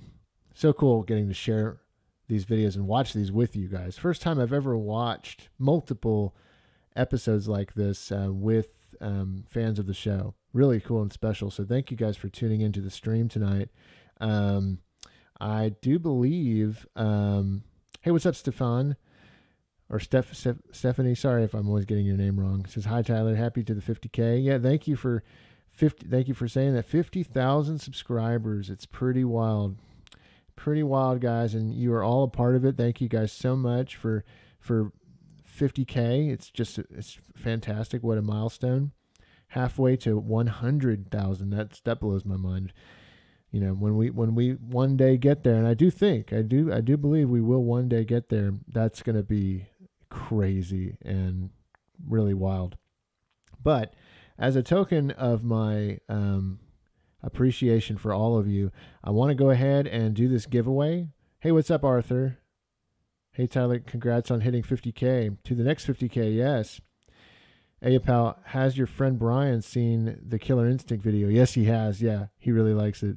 He loves looking at the old footage. We talk about it all the time. But yeah, let's go ahead and do this giveaway. And then maybe we'll do another episode. Maybe we'll watch one more episode after the giveaway. But this is how it's going to work, guys. Okay, so let's go ahead and I'm going to, again, this giveaway is for the Game Gear Micro. Oh, there we go. And it's a Sonic and Tails Game Gear Micro, really cool collectible.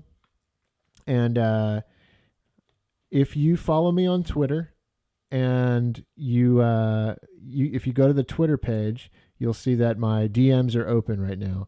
So when I go ahead and I'm going to wait, about a minute or two, but I'm going to go to the slide here on the live stream that says "Be right back."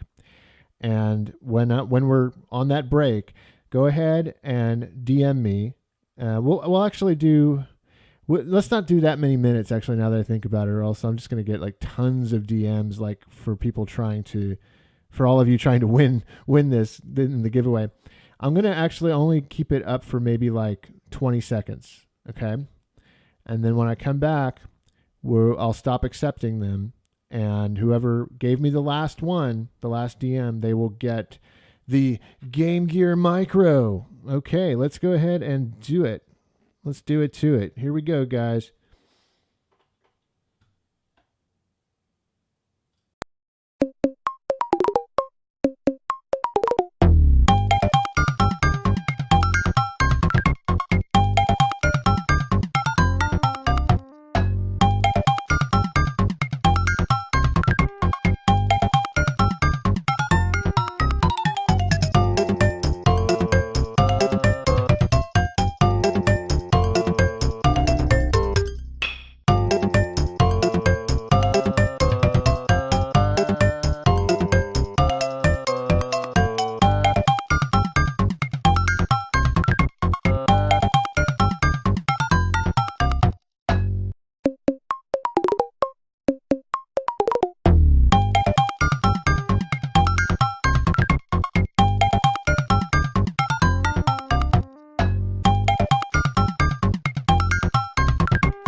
Okay. All right. Let's see. Let's go ahead and see. This was again for the Game Gear Micro, featuring Sonic and Tails right there. Special 50K subscribers giveaway. Thank you all for participating and being here in the stream. Let's go ahead and pull up my Twitter DMs and just see who got the last one in. Okay, no, I'm going to accept no more at this point, so don't be sending in any more. No more, guys, please. And, okay, I just did a refresh. And the one who won... All right, here we go. Drum roll, please. I don't have anything set up for it, but here is the winner. Let's see. Let's see if you're even... I don't know if I've seen you in the chat, but it's Jeremy Sutton. J-E-R. Your Twitter handle is J-E-R. Well, I won't make that public, but your public name on Twitter is Jeremy Sutton. If you could go ahead and tell me if you're watching right now. But congratulations, Jeremy, on winning the Game Gear Micro featuring Sonic and Tails. Thank you so much, man. Let me know if you're watching the stream right now, which I guess you should be. But let me know. I'm going to accept your DM here.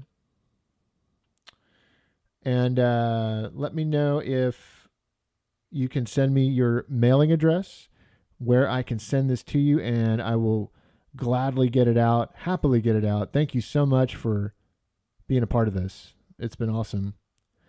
And thank you, everybody who participated. Very, very cool stuff.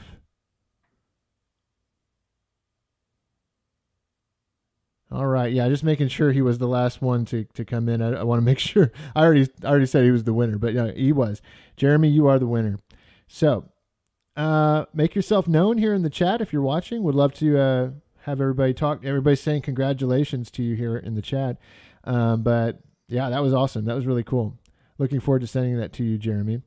And how about it, guys? Let's go ahead and end the night. We'll end the stream with another episode, and this one will be my favorite episode. How about that? And I know because somebody asked earlier, hey, what's your favorite episode? PNWRX15. There is not another giveaway, but we'll do another giveaway at some point. Definitely. I like doing giveaways. I don't do them often, but doing this tonight has been a lot of fun, and I think it's a great thing for, this community we have here, and all the fans, just to show my appreciation. I'd love to do more giveaways. So definitely follow me on social media or just in the channel, and there will be more giveaways for sure. Let's see here. Emily, thank you for letting us all know. Be a part of this, by the way. This was super fun and got me in the feels a bunch of times. Awesome. I'm glad you've enjoyed it, Emily. Thank you for watching. Ben says, congratulations, Jeremy. Wheelchair Gamer. It's me, Tyler. I'm Jeremy. Well, congratulations, Wheelchair Gamer. Everybody's giving you a congrats right now. Thank you, Wheelchair Gamer. I know you're a frequent viewer on the streams, and so it's really cool that you got it, man. Thanks, Jeremy. Appreciate you participating. Okay. Pardon me. Sometimes I talk so much and I get like my throat, it gets hard to talk. Losing saliva. Okay. Thank you, Ayapal. Thank you for the 50K. Congrats. So Wheelchair Gamer, I accepted your direct message. Jeremy, if you want to send me your mailing address on Twitter, that would probably be the best way. So just DM me your mailing address and I'll get it out to you, and I'll let you know as soon as I get it out. But okay, well, this has been a lot of fun, guys. Seriously, like, y'all are awesome. Let's go ahead and we'll watch one more video and one more episode, and then we'll call it a night because it's getting kind of late. All right, so my favorite episode of my retro life has always been, it's funny, it's this one right here. The Super Nintendo McDonald's birthday party of 1992. And the reason for that is because I love the way this episode came together when I was trying to tell the story and when I was trying to use this footage and tell the story of that birthday. And the fact that Dad recorded all this stuff at McDonald's.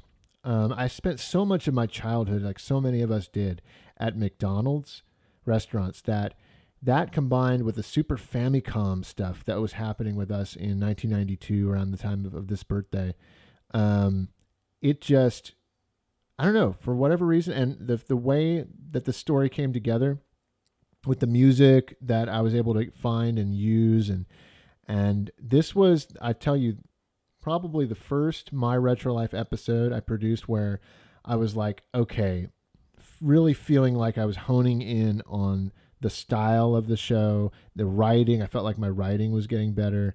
And I really love this episode. I do think it's my favorite episode. It's not the one that gets me the most emotional. That can probably be, another episode like the Ghostbusters episode or the Christmas 91 episode. Those really tug at my heartstrings in a big way because of some of the footage that's featured in them. But this one is probably my favorite.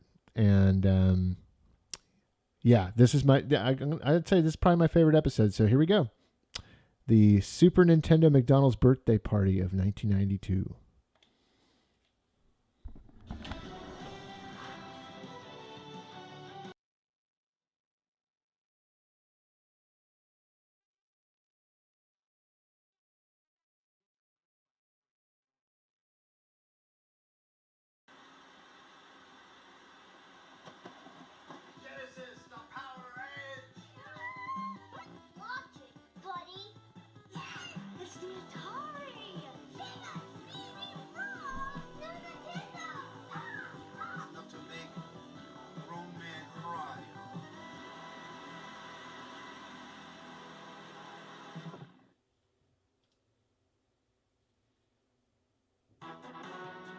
Remember having your birthday party at McDonald's? Every kid wanted to have their birthday at good old Mickey D's.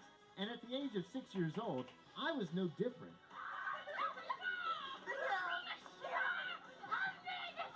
Ronald McDonald and his gang of fast food cronies had worked their way into my heart and my stomach, one McNugget at a time. It was a blast. And the best part, after eating greasy hamburgers and running around the playground, was opening your birthday gifts, especially the ones shaped like video games. Your mother and your father.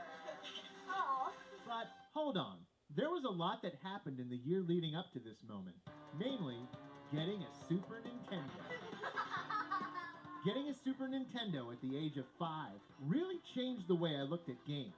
Nintendo had reached the next level in gaming with a slew of incredible titles that all boasted an impressive 16 bits of power. Dad and I couldn't get enough of it. In fact, because we were so impatient waiting for new games to come out, we often imported Super Famicom games straight from Japan. Jerry Boy, which is one of Tyler's favorite games. Jerry Boy really is one of my favorite games, and that game is known as Smart Ball here in the States and maybe in the West, like in the UK. But in Japan, it was Jerry Boy, and it was a much bigger game than Smart Ball, which was developed by Game Freak, before Pokemon. In Japan, this Jerry Boy version of the game had all these towns and had like RPG kind of elements strewn throughout it, and it was much better than what we got. The Smart Ball was so chopped up, and it's not nearly as good a game. But one thing I wanted to say was that these imports that Dad would get, we got most of them from a game store in Houston called Gametronics. And that's another thing I wish Dad had recorded, that he didn't record anything in the store, of the Gametronics store. And we had such a history with, as shoppers and as people that bought from them. And I wish there was a picture or video of something in that store, but unfortunately, nothing. But I will do one day elaborate and do a longer video on that store and all the cool games that we got from it. That was Dad for you, always on the cutting edge of gaming technology. Now, let's go back to that moment from the beginning of the video. Your mother and your father. Actually, let's go to that morning. 7 in the morning, the boy's dying here. On his birthday. I was dying to rip open this package from my grandparents, the hope of brand new Super Nintendo games resting deep inside.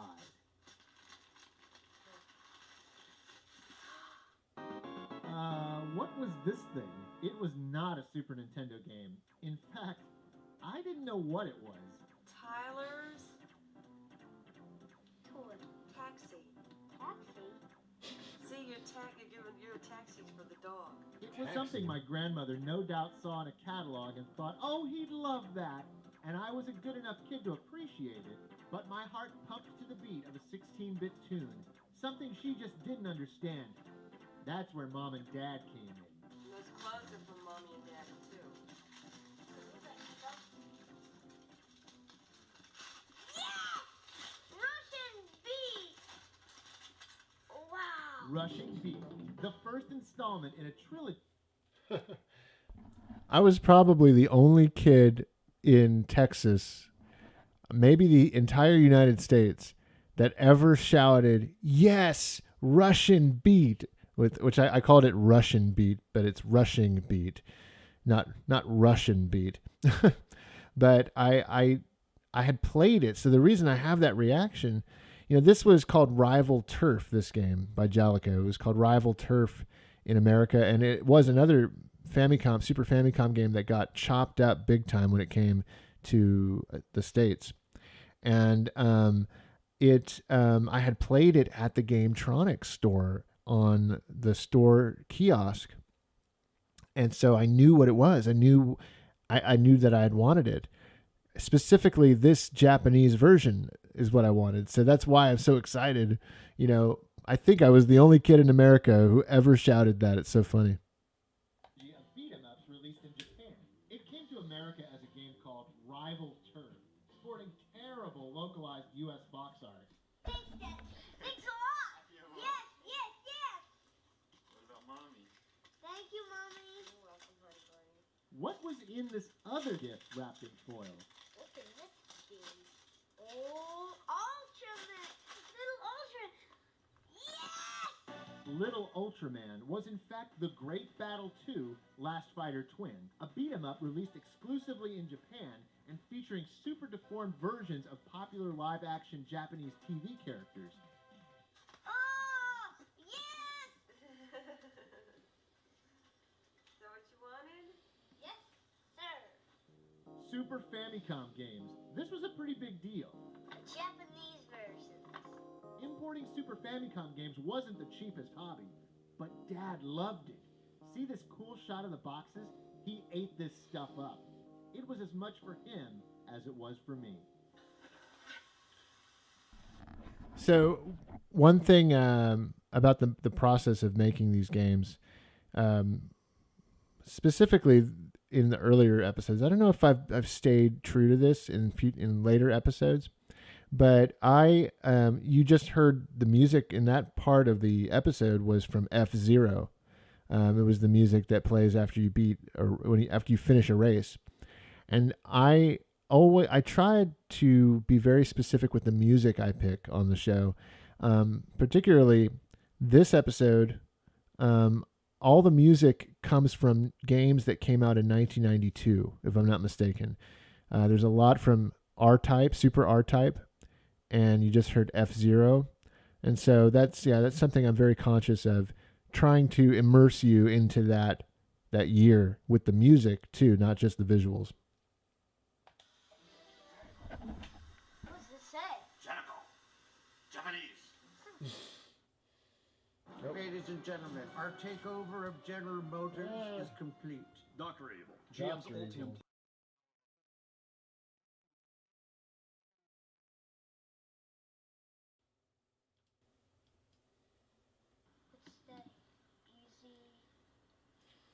that, what's that say? More life or something?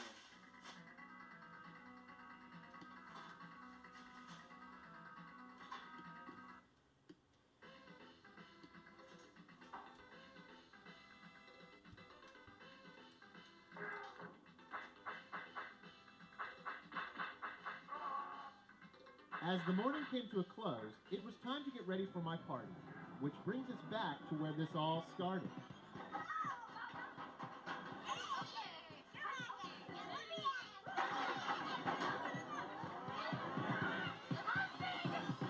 It was time to open my presents. That year, I got a Super Soaker 50, the choice weapon of destruction for every 90s kid. Some Mickey Mouse clothes, this water shotgun thing, and what could this be? It was rectangular. Could it be Super Nintendo? See that car? Tyler, you don't have that. Wow. Nah, it was 101 Dalmatians on VHS, given by the neighbor girls next door. They couldn't afford a Super Nintendo game on their allowance. Thank you. But lo and behold, there was one more So funny thing about those neighbor girls from next door, they did give me that 101 Dalmatians, and they were very happy and proud to give me that. I think I had first watched it at their house. They had their own copy of it, and I loved it. We didn't have it for some reason. So Dad wouldn't buy VHS often. He was such a video fanatic and technology fanatic that he had laser disc, and he worked at an electronics store. So we had laser discs of the Disney movies that I watched growing up. But 101 Dalmatians at this point had not received a release on Laserdisc. And so I got that VHS and I watched that movie over and over and over again. I almost wore the tape out. I loved 101 Dalmatians so much. And I do. That's another reason why I love this episode so much. Is not only is it just it's so loaded, guys. The footage here is so loaded with 90s, this early 90s nostalgia of McDonald's, the McDonald's party room, which doesn't exist anymore. All this footage of McDonald's from that time is super nostalgic to me. And not only that, but Super Famicom games and the Super Nintendo in particular that year was such a big deal. And it's one of my favorite eras of retro gaming. And then you add on top of that the 101 Dalmatians VHS and that clamshell case, those classic Disney clamshell cases, and how much I loved that movie. And just watching this, I literally can put myself back in that time period. This episode more than most of them transports me back in time, for me personally. And so I think this is like I said before, this is my favorite episode. Surprise present that Mom and Dad had saved for the party. Where's that from? Your mother and your father. Oh. Oh. Wait a minute. What is this? Tell me, it's a game. It is a game. It's Contra. Yes, I love that game. Yes. The Japanese Super Famicom version of Contra 3: The Alien Wars, a game that would go on to become one of my most favorite games of all time. And I got it on that fateful day. Yeah, and that's another thing, guys. That game, getting that at McDonald's, Contra 3 became one of my favorite games. To this day, it's probably a top 10 game of all time.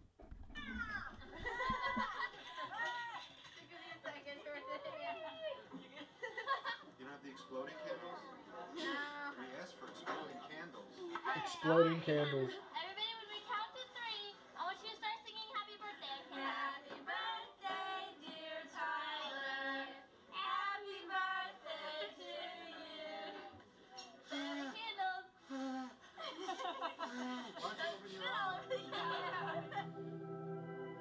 I'm forever grateful for memories like this, captured on tape. There was nothing quite like celebrating your birthday at McDonald's with your family, friends, and Super Nintendo. And not just any old Super Nintendo games, Super Famicom games that had yet to even come out here in the States. Try this one out. This looks wild. As a 6-year-old, I was on the cutting edge of gaming technology.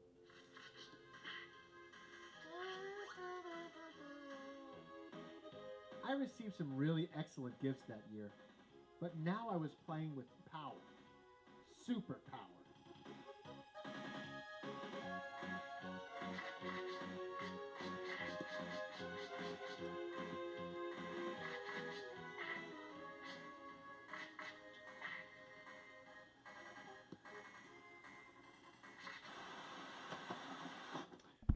Yeah, did you see Brian? That was Brian. Oh, here we go.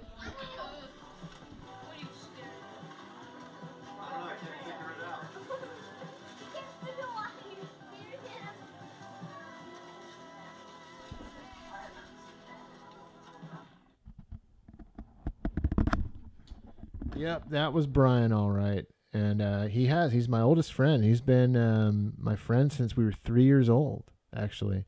I actually have footage of us when we were 3 together at the county fair.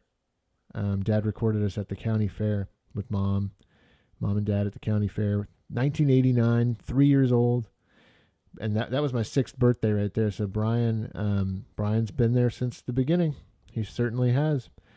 And there you go. That's gonna probably do it for this stream, guys. I'll answer. Let's see some of your questions here. This was when McDonald's had a smoker section. Yeah, I know. Crazy to think, huh? Yes, we did play arcades. PVZ Pizza. Actually, there's an arcade episode. If you go to the My Retro Life playlist, that like the one we have here, you can check out the arcade episode, the My Retro Life playlist on the main channel. The arcade episode is, where is it? There it is. It's featuring turtles. Yep. That's a full episode. Great one, too. That one I like a lot as well because of all the arcade footage.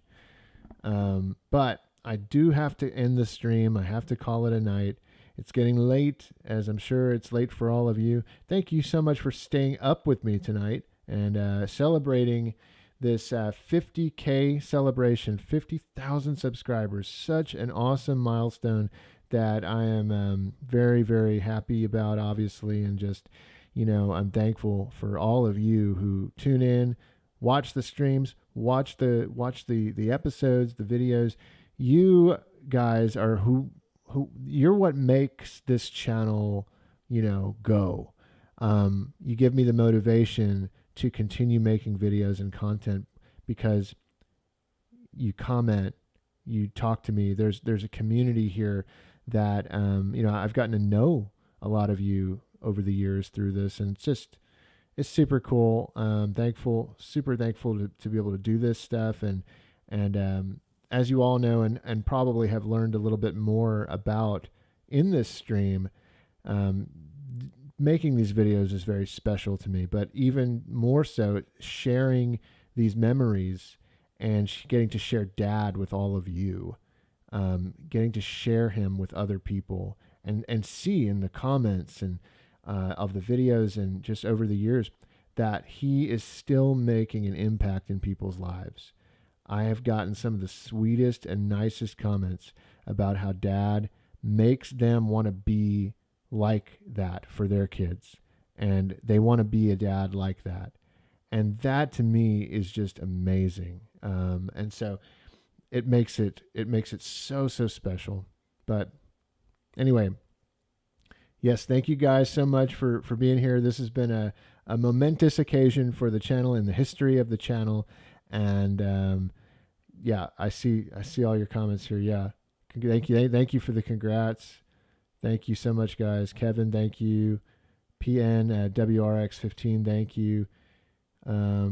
Super Music Forever. Yes, man.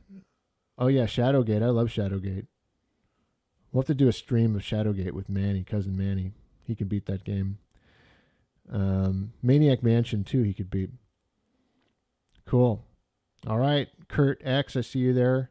Thanks, man. Yep, here's to another 50K.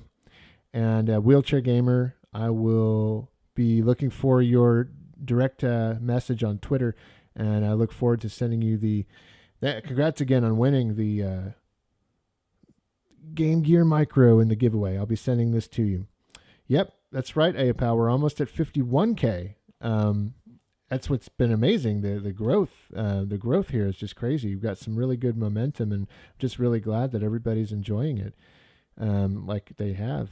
So, yep. Awesome, guys. All right. Thank you guys so much. I got to call it a night. All right. We'll see you on the next stream.